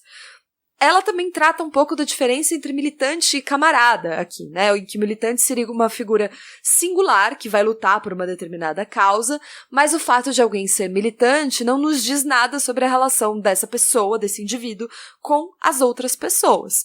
O militante vai expressar uma intensidade política, mas não a relacionalidade política dele com as outras pessoas, enquanto o camarada só se dá nas relações. Então a gente precisaria, para Jory, e eu concordo plenamente, rejeitar a ficção burguesa de que uma intimidade vai depender de revelações pessoais, de uma experiência individual, ou de uma maneira com que a pessoa se sente a respeito de uma ou de outra pessoa, ou de um outro acontecimento. Na verdade, há outras maneiras de se criar essa intimidade, e o trabalho comum e o propósito político compartilhado é a maneira mais especial para ela e a maneira com que determina a camaradagem, seja produzindo um jornal, fazendo cartazes, planejando uma ação coletiva, batendo de porta em porta. Tese 4. A relação entre camaradas é mediada pela fidelidade a uma verdade. As práticas de camaradagem materializam essa fidelidade, construindo essa sua verdade no mundo. Repitam comigo, são as práticas da camaradagem que materializam a fidelidade a uma verdade. Vamos lá. Bota um efeito bem bonito aí, Nicole. Repitam comigo. São as práticas da camaradagem que materializam a fidelidade a uma verdade. Esse mesmo lado que a Jory está falando, que o camarada é quem está do mesmo lado da luta política, assinala essa verdade a qual os camaradas são fiéis, né? Uma verdade política que os une e a fidelidade com que trabalham para realizar essa verdade no mundo. Então esse pertencer chama atenção para as expectativas, mas também para as práticas e para os afetos que o fato de estar junto no mesmo lado gera nas pessoas. A solidariedade entre camaradas na luta política surge do entrelaçamento da verdade, da prática e do partido. Não é redutível a nenhum desses elementos sozinhos. Então, camaradas não são simplesmente aqueles que acreditam numa mesma verdade, por exemplo, a ideia do comunismo, então somos todos comunistas, então falamos todos que somos comunistas na internet, então nos chamamos de camarada. Isso não é verdade, porque a fidelidade a determinada verdade, ou, por exemplo, a essa ideia de um horizonte comunista, se manifesta no trabalho prático. O trabalho pela realização dessa verdade política conduz as pessoas a essa relação de camaradagem. Só ao estar em comunidade, na coletividade, realizando as tarefas em prol dessa verdade única, é que a gente sustenta a camaradagem. É isso que ela está querendo dizer. E o trabalho tem que ser comum, porque ninguém é camarada sozinho. Então, as práticas de camaradagem, elas são coordenadas, elas são organizadas, e o partido é a organização da qual emerge a camaradagem para Jory. E é aí que ela diz uma das coisas mais bonitas do livro, que ela vai identificar 4 características principais do camarada: a disciplina, a alegria, o entusiasmo e a coragem. A disciplina para fazer reuniões, relatórios, para fazer os trabalhos, as manifestações, as campanhas. A disciplina que fornece a linguagem por meio da qual o anseio previamente incipiente e individual se transforma em vontade coletiva. A camaradagem, para ela, é uma relação disciplinadora e ela vai recorrer ao Lenin, a diversos outros teóricos que já falaram da disciplina política, né? A camaradagem é, então, uma relação disciplinadora, em que as expectativas e a responsabilidade de atender essas expectativas limitam a ação individual e vão gerar uma capacidade coletiva. Então, os camaradas aprendem a deixar de lado o interesse próprio imediato e o desejo de conforto ou de progresso pessoais pelo bem do partido, do movimento e da luta. E a alegria da disciplina é interna e externa. Ela é sentida pelos camaradas e experimentada também por aqueles que testemunham como a disciplina muda o mundo. Então é por meio dessa intensa coletividade possibilitada pela disciplina que os camaradas podem fazer o impossível, que os camaradas vão estar livres das expectativas individuais e das restrições individuais prévias. E essa alegria vem junto com a sensação de invencibilidade coletiva. Qualquer um que já esteve na rua, numa manifestação, qualquer um que tem um coletivo, uma coletiva que leva adiante, que põe na rua, põe em andamento seus projetos, sabe esse sentimento. E eu convido todo mundo a conhecer esse sentimento, porque é um dos sentimentos mais gostosos do mundo. Então essa coisa de junto fazer acontecer e fazer acontecer com propósitos maiores do que nós, além de ser um respiro, é algo que motiva para além de uma vida finita, uma vida que vai acabar daqui a pouco. É uma alegria, é a alegria da camaradagem que vai atestar a liberdade, inclusive, que essa disciplina proporciona. E os camaradas fazem o seu trabalho com entusiasmo, né? Essa terceira característica do camarada. E eles são camaradas porque esse elemento extra é um benefício a mais na coletividade que permite fazer muito mais, que permite até mesmo vencer. Nesse momento do livro eu fiquei muito emocionada e me veio muito a imagem das vigílias que as nossas irmãs argentinas fizeram prol da descriminalização do aborto na Argentina e daquele momento de catarse quando a votação foi anunciada. Primeiro, em todas as praças, em todos os locais públicos, e estavam todas sentadas, eu falo isso já com o olho cheio de água, todas sentadas e todas ouvem a votação e percebem que aquilo foi uma vitória, que aquilo foi ganho, e aquela festa, aquele entusiasmo, aquela vontade. Acho que isso é um exemplo muito claro da potência que a coletividade tem junta, né? Então, o que distingue os camaradas dos indivíduos politizados e diligentes até é essa energia acumulada no trabalho coletivo. E é justamente por combinarem as suas forças que os camaradas são capazes de gerar mais do que aquilo que cada um conseguiria trabalhando sozinho. Isso é óbvio, isso é extremamente revolucionário, né? Esse entusiasmo, ele é o excedente gerado pela disciplina coletiva. E esse quarto atributo do camarada, que a Jory coloca, é a coragem, palavra essa que me é tão cara, palavra essa que eu tenho escrita na minha pele, um lembrete diário, de que a coragem do camarada não é uma virtude individual, é um efeito da disciplina, é uma força que surge como resultado da abnegação em prol da luta comum. Essa coragem do camarada, ela inclui a capacidade de fazer autocrítica, de admitir estar errado, de não saber, de corrigir equívocos por meio de mais estudo ou de mais trabalho. Essa pra mim é uma das partes mais emocionantes do livro, assim, e acho que tem sido uma das partes mais emocionantes também desse encontro com a camaradagem e com a política de forma organizada, né, como eu estava conversando com a Adelaide. Ao mesmo tempo que eu consigo reconhecer essas características em tanto do trabalho que a gente faz diariamente, me dói e me magoa que ela falte em tantos meios, né, em tantos lugares. E aí a gente estava falando especificamente agora das manifestações do dia 29, né, a favor do impeachment, contra esse governo genocida, e uma das coisas que me magoou num lugar bem afetivo mesmo, foi a crítica a uma certa felicidade nas manifestações. E claro que a gente entende que essa crítica vinda de muitas pessoas, de algumas não, né, de algumas é apenas uma crítica vazia, uma coisa sem partido, sem bandeira, que, enfim, a gente até desconsidera, mas essa crítica vinha muito de um lugar de estamos em luto, né?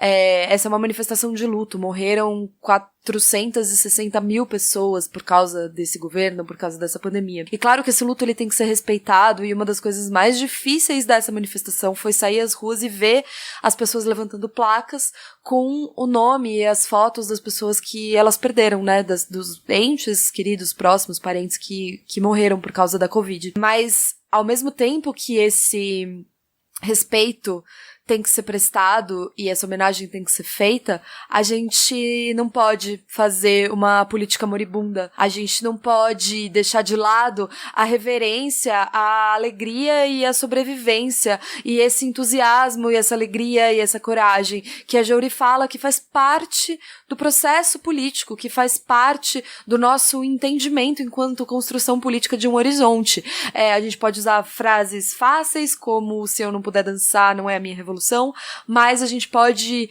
pensar em como verdadeiramente construir esse novo mundo que a gente quer, e que ele não seja um mundo de resistência, em que ele não seja um mundo de oposição, em que ele seja um mundo de plenitude, um mundo em que a gente possa viver uma vida plena, uma vida com brilho, uma vida com alegria, uma vida com tambor, uma vida com festa. Veja bem, Normas e Princípios Organizativos do MST, uma cartilhinha de 2016. No item 3 de Método de Organização Social, parágrafo 4, eles falam de desenvolver a mística, que diz assim: o povo se aglutina, se unifica e se mobiliza em torno de sentimentos. Os sentimentos são expressos por prática de valores, como a solidariedade, por exemplo, que é um valor. Os sentimentos são expressos também por meio de celebrações, atividades culturais e símbolos. Por isso, a mística deve expressar os sentimentos do projeto, os sentimentos da mudança e dos valores sociais que queremos pregar, e deve estar presente em todas as nossas atividades. Então, assim, é claro que existe um luto pelo fato, né, de que 450 mil plus pessoas morreram. Mas o fato de ter uma alegria que serve meio que como cimento ali, né, para retomar as atividades, para retomar as ruas, não pode estar ausente, porque a gente não pode fazer da luta um lugar que a vida já é muito dura, né, Isa? Já é cansativa, a luta é cansativa. E aí, se você faz das aglutinações mais uma... A luta, quando a luta acaba se tornando mais um peso, é impossível de manter disciplina, que é um negócio que a Jody fala, da importância da disciplina. Se é cansativo e pesado, o povo não fica. Sim. E aí um grupo que tem alta rotatividade de pessoas também não se sustenta, porque está todo mundo burnout, vai embora, aí entra o novo, não sei o quê. Então tem que ter o momento da catarse, sabe? Eu acho muito importante. E eu entendo muito o que tu estás falando, porque a gente passou por isso também no sábado, né? A mesma coisa, a gente também teve música ao vivo, de ativistas locais, e o jornal do partido, do The Link, escreveu um artigo chamando o nosso ato de happening, foi um happening, num tom assim, né, amigável, porém meio infantilizador, como se não tivesse um teor político, não só porque tinha alegria. Exato, e aí a gente se lembrou, aí a gente estava fazendo conversa hoje de manhã, tipo, de balanço. Alguém lembrou de uma carta de Rosa Luxemburgo, que ela fala que um dos problemas que a classe trabalhadora alemã não vence, a classe trabalhadora alemã organizada de esquerda não vence, isso no começo do século XX, é que o alemão acha que fazer política é ter disciplina de cemitério. Ela diz: o problema do alemão é a disciplina de cemitério. Eles não vêm com alegria para a luta. E tem que ter tambor. É claro que tem, em respeito, né, a tudo que a mente, assim, no Exato. Brasil. É isso. Exato. Que eu acho que a falta da militância, né, um descrédito organizado hoje, muito evidente, né, quero saber. Sim. Mas é essa falta de respeito, sabe? Tipo, todas as resistências, ou grande parte da quilombola, indígena, exato, do povo, ela é recheada de festa. Ela é recheada de tesão, de desejo de viver, né? Ela não é moribunda, ela não é moribunda. Não é? É isso. É isso. E aí foi uma coisa que a gente também falou hoje, Isa, como tem um aspecto inconscientemente racista, né, em achar que festa não é política, porque é exatamente isso. A forma ocidental, digamos assim. Ocidental não é um termo muito preciso, não é o termo ideal, mas a forma ocidental de se fazer política não engloba vamos usar essa palavra, folguedos populares, e, consequentemente, acha que se a luta política não for feita da forma ocidental, não é política suficiente. Exatamente. E aí, é claro que tem também uma falta de autocrítica aí, porque capoeira, por exemplo, você ia para a prisão, você era açoitado quando você dançava capoeira. Se você fosse uma pessoa negra no Brasil no século XVIII, XIX, você ia para a prisão, era criminalizado. Então, assim, quem é você para achar que os tambor que a gente tocou no sábado aqui em Berlim não é política também? É isso aí, sabe? Olha essa construção, né? Vocês em Berlim. É uma crítica muito de quem realmente não faz uma organizada, não faz uma política de vontade, né? E dois, que tá dentro desses lugares e acha que acha que é bagunça. Agora sim, por outro lado, a gente sabe, esse também é um termômetro de saber o quanto ecoou, né? Então, de certa forma, o fato de que um jornal do partido, o partido que apoia a campanha de expropriação de grandes imobiliárias, escreveu dessa forma, mostra que, por um lado, ainda existe muito trabalho de conscientização a fazer, ou seja, também isso se reflete no Brasil, ainda existe muito trabalho de formiguinha, como diria Tiago Ávila, de aproximar as pessoas para a luta, para a gente parar de usar termos derrogatórios como esquerda cirandeira, que também é uma coisa, né, guarda aí anti-nordestinismo, guarda um sentimento anti-campo, enfim. E, por outro lado, entender que ecoou, né? Assim, um movimento poderoso ecoa.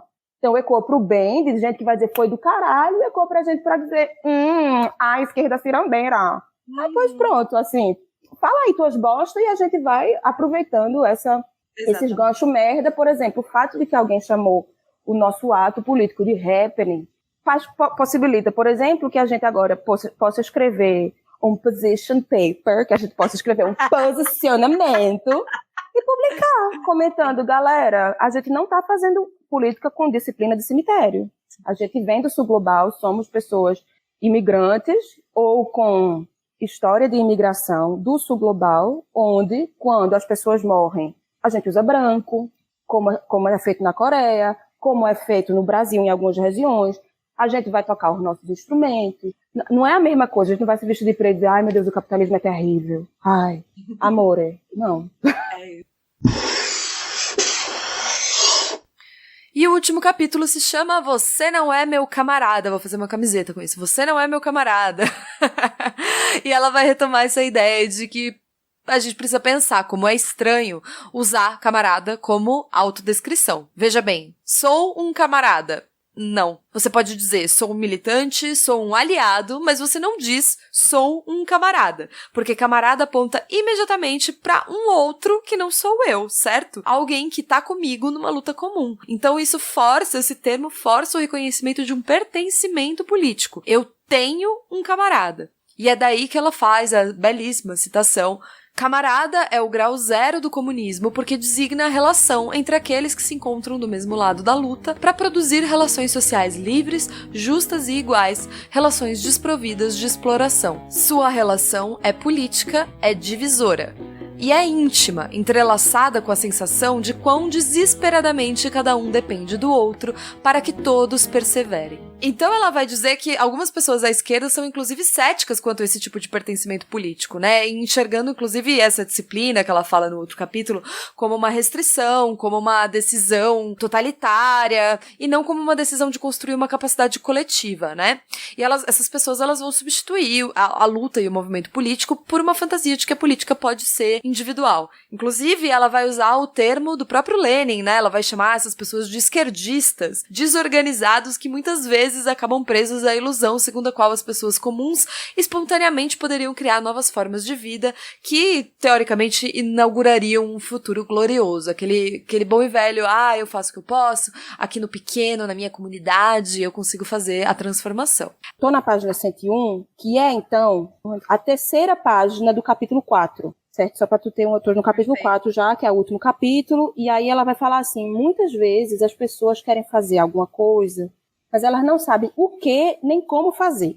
Provavelmente essas pessoas estão isoladas em ambientes de trabalho não sindicalizados, ou elas estão super cansadas porque elas têm 3 trabalhos diferentes, ou elas estão mortas de cansadas com o trabalho de cuidado com amigos e família. Organização disciplinada, ou seja, a disciplina de camaradas comprometidos com a luta comum para um futuro emancipado e igualitário, pode te ajudar aqui. Às vezes, a gente quer e precisa de alguém dizendo a gente o que fazer. Porque a gente está muito cansado. Ou a gente fez muitas horas extras para ser capaz de entender sozinhos qual é a nossa tarefa. Às vezes, como camaradas, somos dados uma tarefa e sentimos que os nossos pequenos esforços têm um significado e um propósito muito maior, talvez, quem sabe até, historicamente, mundialmente importante, na boa e velha luta dos povos contra a opressão. Às vezes, só de saber que temos camaradas que compartilham dos nossos compromissos, das nossas alegrias e dos nossos esforços de aprender das derrotas, faz com que o trabalho político se torne possível onde antes era inimaginável. Ela é muito linda, e esse texto é muito lindo, e eu acho que é, de fato, né, uma gasolina mesmo que dá pra gente, assim. Inclusive essa coisa da humildade de entender, caralho, eu não tenho a menor ideia o que fazer, o que pode me dizer aí? Tô aqui, eu estou aqui. É pra fazer o quê? Ah, Adelaide, vai ali xarocar um negócio? Pronto, graças a Deus, obrigada. É isso. Porque às vezes a gente não consegue estrategizar, é muito cansativo também. E tem gente que é boa de estratégia, tem gente que é boa de comunicação, tem gente que é boa de fazer umas camisetas, tem gente que é boa de costurar zine, e todo mundo, e tudo importa. E o camarada ajuda a gente a entender que tudo importa. Mas não de qualquer jeito. Tem que ser com disciplina, e coragem, e alegria, e que mais entusiasmo. E aí ela vai reconhecer que existem vários tipos de término de camaradagem, né? Muitos tipos. Então tem camaradas que rompem com uma organização e aí criam novas. Tem ex-camaradas que se tornam renegados, traidores, informantes. Tem ex-camaradas que se tornam inimigos mortais. Tem outros que encontram maneiras de voltar a se chamarem de camarada, embora talvez mais por afeição ou por uma noção geral de preocupações políticas compartilhadas, do que realmente algo como um compromisso político muito evidente, né? Ao mesmo tempo, ela é muito sensível em dizer que a camaradagem não é algo isento de riscos. E também não é uma solução mágica para todos os problemas que a esquerda, muito menos o mundo todo, enfrenta, né? Mas, ao ver da Jodie Dean, ela é a única forma por meio da qual esses problemas talvez possam ser resolvidos. E qualquer coisa a menos que isso nos condenará à concorrência, ao individualismo, ao cinismo e à melancolia em que estamos chafurdados. Uma perspectiva que eu acho importante, que o livro dela, de certa forma, dialoga com isso, tem a ver com o trabalho de cuidado, que a gente vê, não falo nem somente o trabalho de cuidado como o trabalho que a gente entende sendo, sobretudo, doméstico, né? Mas sendo o trabalho de cuidado de como cuidar de relações interpessoais dentro da militância, dentro do grupo que você é organizado.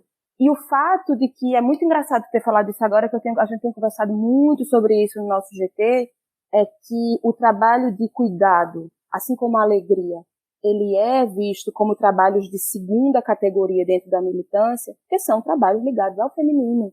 Então você acha que a tarefa importante, a tarefa que importa, é organizar o ato, é organizar a assembleia, é imprimir o jornal do partido, mas o trabalho de cuidado uns com os outros, de dizer, ei, eu fico com teu filho hoje, vai tu na reunião?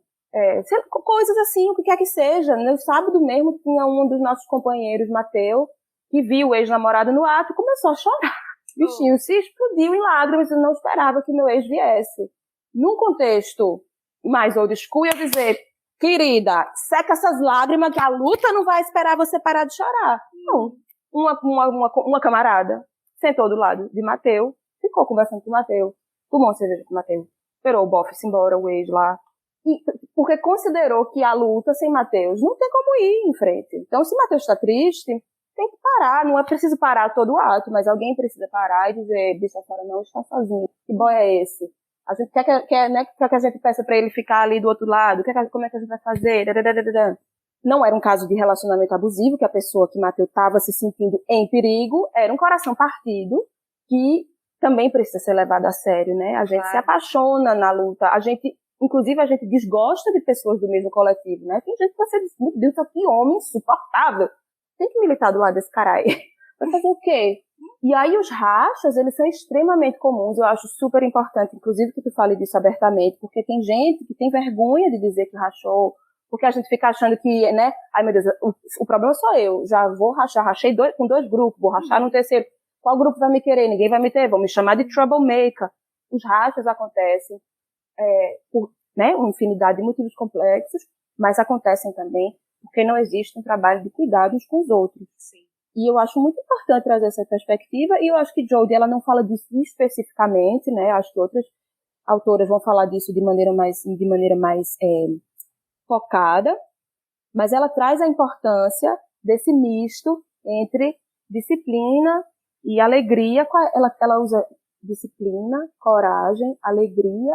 Entusiasmo. E entusiasmo. Entusiasmo. É a nossa festa. É a nossa festa e a festa do cuidado um com os outros. Porque senão, Isa, não tem que aguentar. Não tem que aguentar. Olha o tamanho do inimigo da gente. Exatamente. E assim, a gente perde de perspectiva que esse inimigo, ele toma conta de tudo o que a gente faz. Ele é total. Ele toma conta, inclusive, da nossa subjetividade, inclusive das nossas relações. E inclusive dos nossos grupos. Dos nossos grupos, inclusive do que a gente espera do trabalho político, né? Então, assim, fazer o trabalho político pensando que você vai ter que produzir para mostrar serviço, porque você precisa ser um militante mais ravas, tipo, perfeito, mais exato. Coisa. Tipo, da onde que a gente tá tirando essa ideia, né?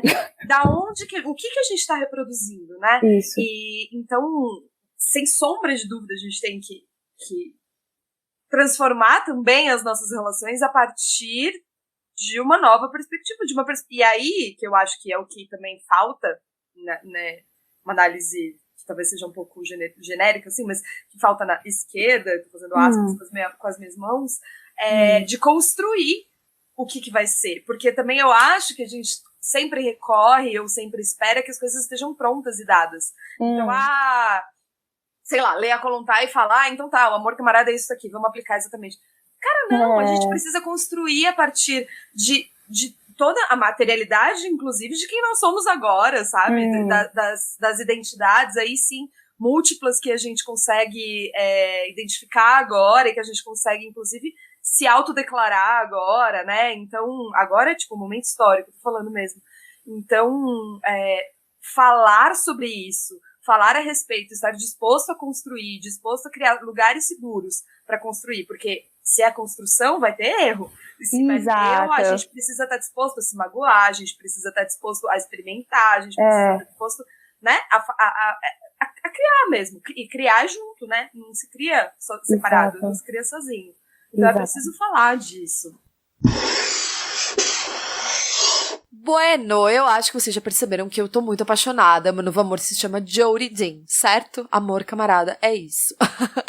Pra mim, a grande contribuição do livro, o motivo pelo qual eu fiquei tão alucinada pra ele ser traduzido aqui no Brasil e pra trazê-lo aqui no Grifa, é esse reconhecimento tão bem fundamentado pela Jodie que a gente precisa da coletividade, mas não de uma coletividade avulsa, espontânea, orgânica, pontual, de uma coletividade organizada. E aí, se é através do partido, como a Jodie coloca, ou de movimentos sociais organizados em assembleias, como por exemplo mostrou pra gente a Verônica Gago na sua potência feminista, ou os exemplos que a gente vê diariamente no Brasil, por exemplo, com o MST, esses movimentos sociais da América Latina, eles nos mostram dia após dia que existe essa possibilidade. Então eu não sei se é tão claro assim como a Jodie coloca, que é a partir e dentro do partido, mas eu sei que com certeza a gente precisa acreditar na potência popular enquanto motor da revolução.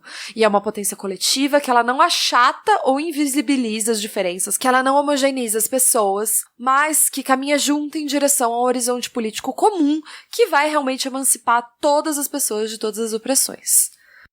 A Jodie fala muito da militância organizada dentro do partido e dentro do Partido Comunista. Né? Desde o começo ela fala isso, ela fala que ela enxerga o partido, realmente, ela tem essa visão, né, que é importante demarcar, que é uma visão teórica do partido enquanto vanguarda da esquerda, uma vanguarda que precisa, inclusive, ser rediscutida, ser revista e ser entendida, né, de maneiras diferentes, especialmente num momento em que existe um descrédito da política institucional, né, e ela muito, ela faz essa crítica, mesmo que rapidamente, mas ela faz essa crítica, mas ela entende que essa mobilização, inclusive esse outro livro que você citou dela, que é o Proud and Paris, ela fala que existe essa diferença. A multidão na rua, ela tem um poder sensacional, gigantesco, mas o que vai transformar isso em vontade política é a organização no partido. E aí eu me questiono um pouco, queria saber o que você acha disso, porque a gente vê, especialmente na América Latina, maravilhosamente, eu acho que a gente tem que se inspirar cada vez mais, e quem tá me ouvindo sabe o quanto eu sou alucinada, apaixonada, fangirl do Potência Feminista da Verônica Gago, em que ela fala exatamente disso, de organizações autogestadas, orgânicas, extremamente populares, intrinsecamente populares, mas que elas não estão vinculadas exatamente a um partido, né? Partido como a gente entende.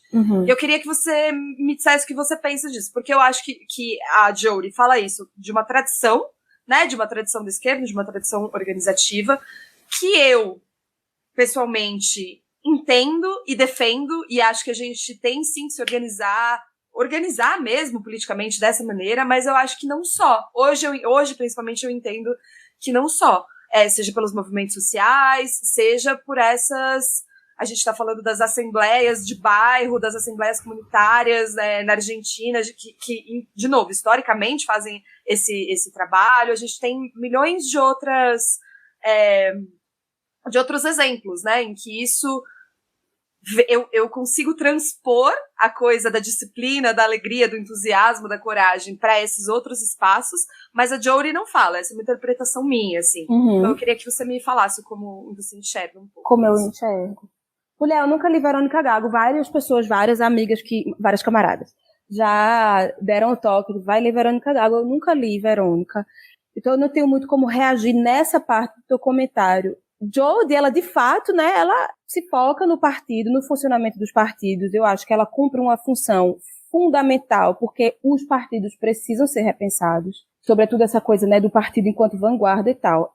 Se a gente for ver, a política popular que está sendo feita no Brasil de maneira mais significativa e transformadora no país está sendo feita fora dos partidos. A gente vai falar do MTST e do MST. São esses dois grupos, muitos outros, mas vamos usar eles assim, né, como dois grandes, excelentes exemplos de organização comunitária de base, transformadora, que não somente apaga o fogo, né, agora eles estão trabalhando nos incêndios da indigestão Bolsonaro, mas eles também têm uma utopia e eles fazem uma construção popular em direção a essa utopia, no caso do Brasil e em muitos outros casos, né, a gente vai ver a América Latina cheia desses exemplos. Agora, os partidos existem cheios dos seus defeitos, com algumas vitórias, com várias vitórias em diferentes lugares, mas cheios de defeitos, cheios de maus costumes, e aí precisa ainda ter gente como Jodie pensando esses funcionamentos internos e propondo o que eles podem ser no seu potencial infinito, né? Ela vai dialogar com gente que construiu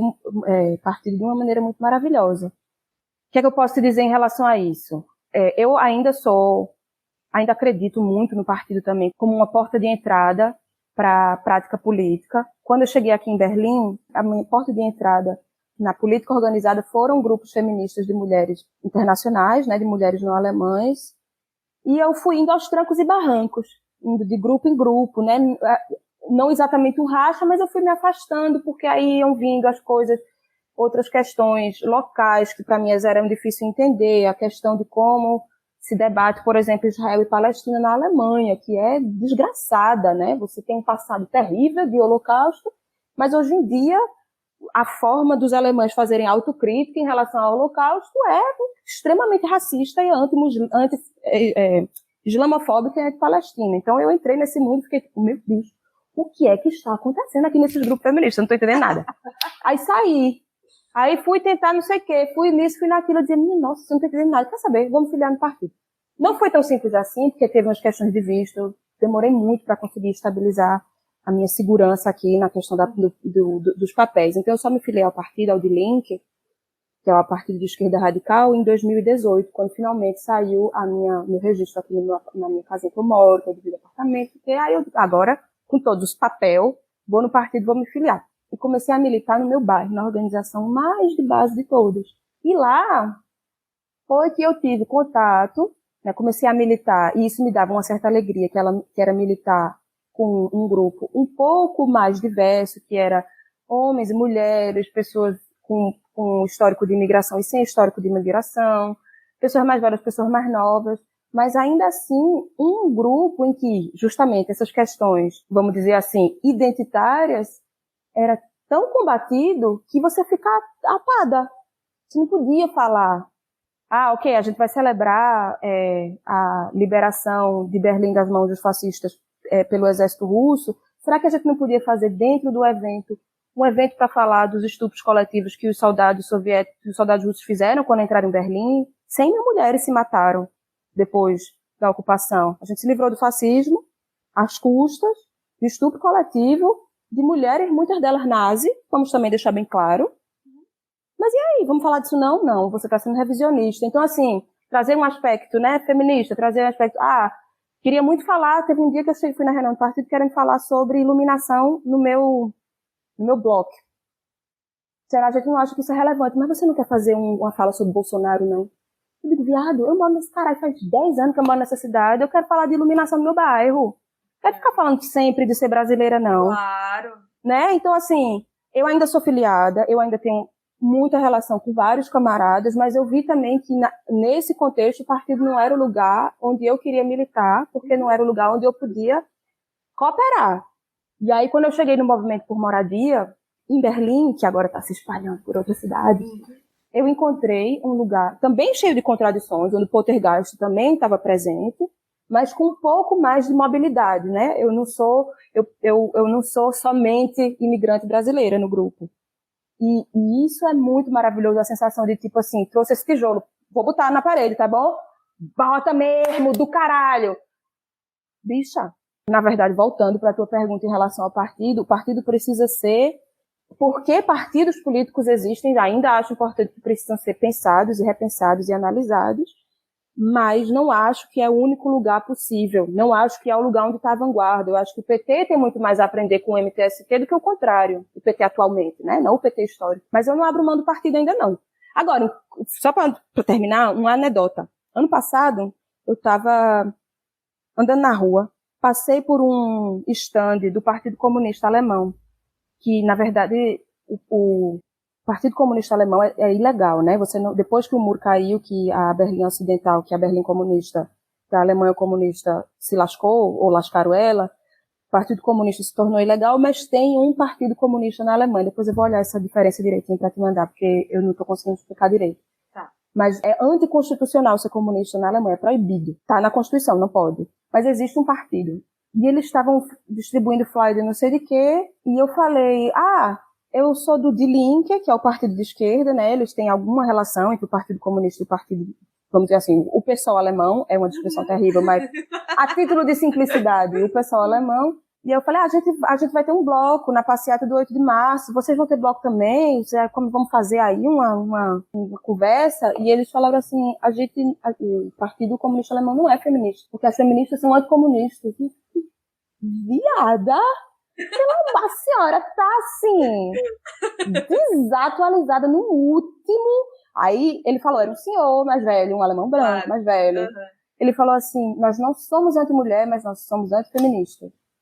E aí eu falei, o senhor pode me dar isso tudo dos panfletos que o senhor tiver? E eu queria eu queria mais tempo pra conversar com esse velho. Eu queria seduzir, ficar besta frente desse velho, dizer, bicha, vem com a gente que tu vai ver como é massa. Mas eu não tava sem tempo e ficou por isso mesmo. Então, assim, esse partido existe. Esse partido, ele tá espalhando nas suas bases ideais ou narrativas antifeministas que precisam ser disputadas e cuidadas. Porque também essas pessoas, de certa forma, elas são nossas camaradas, né? Elas só têm... nesse quesito, uma opinião que tá errada. E precisamos construir com ela. Nunca mais ouvi, infelizmente, esse velho. Eu sei que eles... ouvindo, velho, velho, no Partido Comunista Alemão. Velho, vem conversar aqui com a vovó Adelaide, bichinho. Mas ele me tratou... E aí é isso, né? Ele, provavelmente, por vir de uma entrada internacionalista, ele falou comigo olhando no olho. Ele conversou comigo respeitosamente. Ele não me tratou como idiota. Mas ele é antifeminista. E eu fiquei tipo, olha só que louco. São muitas contradições, né? E a gente tem muitas frentes mesmo pra lutar, meu Deus. E eu acho que o livro tem essa qualidade imensa, essa poética também, de nos fazer perceber e senti a necessidade vital pela coletividade, especialmente sobre as condições de um neoliberalismo massacrante, especialmente sobre as condições da pandemia, especialmente sobre as condições de um governo genocida que tira tudo da gente, inclusive o nosso desejo, inclusive a nossa vontade política. E inclusive a nossa esperança também, né? Então são condições que a gente enfrenta, que deixam a gente tão isolado, tão fragmentado, tão separado por uma intensidade do individualismo e dos interesses privados, que a própria coletividade hoje em dia ela é demonizada, como se fosse errado querer somar forças e trabalhar juntos por um mundo melhor. Eu recomendaria, com muito amor, o Camarada, porque ela traz uma brisa, né? É um ventinho muito fresquinho que ela traz nesse debate, de fato, tão difícil que é falar de política identitária, de identitarismo, sem ser chauvinista, sem ser escroto, porque acontece muito na esquerda, acontece muito na direita, acontece muito, né, em diversos meios diferentes. Existe uma abordagem que muitas vezes é desrespeitosa, que é desinteressada, que é até cruel com as pautas que são trazidas, com o recorte, né? Ok, como é a vida de mulheres cis e trans no mundo, como é a vida de pessoas não brancas no mundo, como é a vida dos povos originários, etc. Tem uma abordagem que é desrespeitosa, que fala, né, você está cansado de saber, não preciso estar falando dessa missa ao vigário, que fala que a política identitária é divisiva, que atrapalha a luta de classes, que isso, que aquilo. Isso é muito doloroso, porque de fato a gente não é igual, né? A gente quer viver numa utopia, a gente constrói a utopia no mundo que a gente seja tudo igual. Agora não somos. E aí o que eu acho que Jodie faz é que ela não anda em círculos, né? Mas ela anda meio que numa espiral bonita, construtiva, em que ela vai trazer uma crítica a um identitarismo focado no indivíduo e não focado, né, em transformação social. E, por outro lado, vai trazer a importância de pensar um sujeito, uma sujeita, um sujeite político, onde haja espaço para a construção dessas pontes, né, onde o fato de que vamos dizer aqui no caso da minha luta, que é a luta por moradia em Berlim, uma imigrante latino-americana sem passaporte europeu possa lutar lado a lado com um aposentado alemão, branco, que em outros contextos me trataria meio como, que fofinha, e que nesse contexto de luta idealmente aprende que somos sujeitos políticos, que estamos olhando na mesma direção e que inclusive vamos defender um ao outro e que, né, somos camaradas. Isso para mim foi muito fresco, foi um frescor na abordagem, porque é de partir o coração também, né, aqui na luta, de como já escutei diversas vezes, né, quando a gente trouxe o tema, ok, a gente está lutando por moradia, mas o problema de moradia não afeta a todos igualmente, né?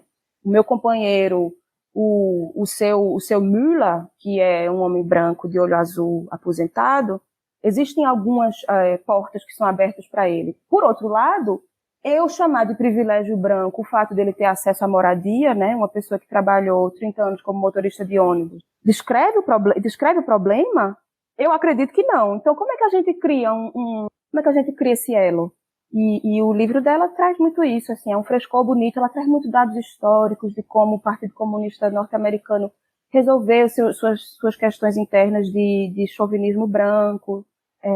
Foi muito inspirador para mim ler o Camarada, e eu diria que o livro Camarada, ele pode ser lido no Brasil com o mesmo carinho, por exemplo, que eu li quando eu li Marighella, o Manual do Guerrilheiro Urbano, que é também muito não é somente isso, mas é muito uma declaração de amor aos companheiros de luta, né?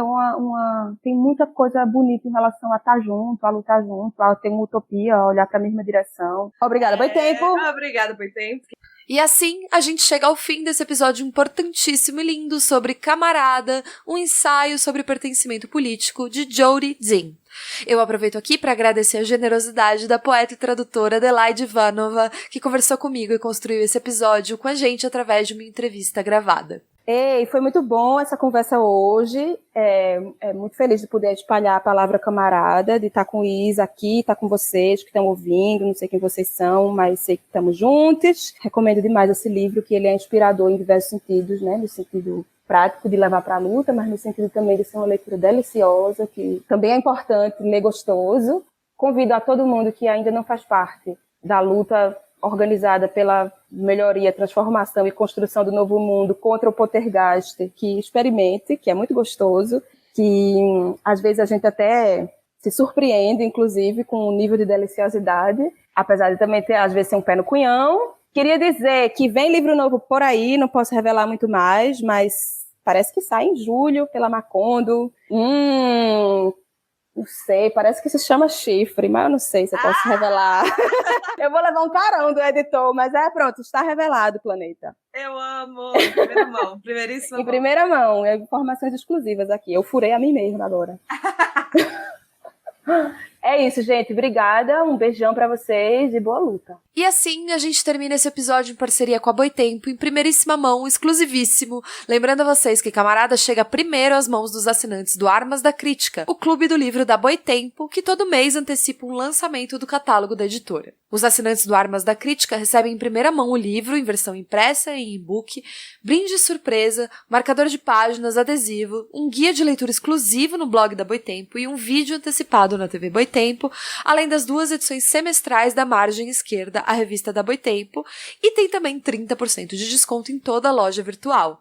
Lembrando que se vocês comprarem qualquer livro do catálogo da Boitempo ou assinarem o Armas da Crítica através do link de parceiro do Grifa lá na Boitempo, você ajuda esse projeto a continuar no ar, não paga nada mais por isso e a gente ganha uma pequena comissão. É só acessar www.boitempoeditorial.com.br/Grifa Podcast ou procurar nas nossas redes sociais. Então corre para fazer a sua assinatura até dia 15 de junho para garantir o seu exemplar de Camarada, um ensaio sobre pertencimento político de Jody Zinn. Lá no nosso blog você encontra material complementar sobre tudo que a gente falou aqui no episódio, todas as recomendações que a Adelaide trouxe, mais um monte de coisa legal para acompanhar a leitura, vários vídeos da Jody Zinn. E se você curte o Grifa, os episódios que a gente produz, considere apoiar o nosso trabalho financeiramente através do Apoia-se, apoia.se/Grifa Podcast. Com qualquer valor mensal, você ajuda o Grifa a continuar no ar. Siga a gente nas redes sociais, sempre Grifa Podcast, e assine a nossa newsletter. O link tá no nosso blog e na descrição desse episódio. Um beijo, camaradas. Até a próxima. Tchau!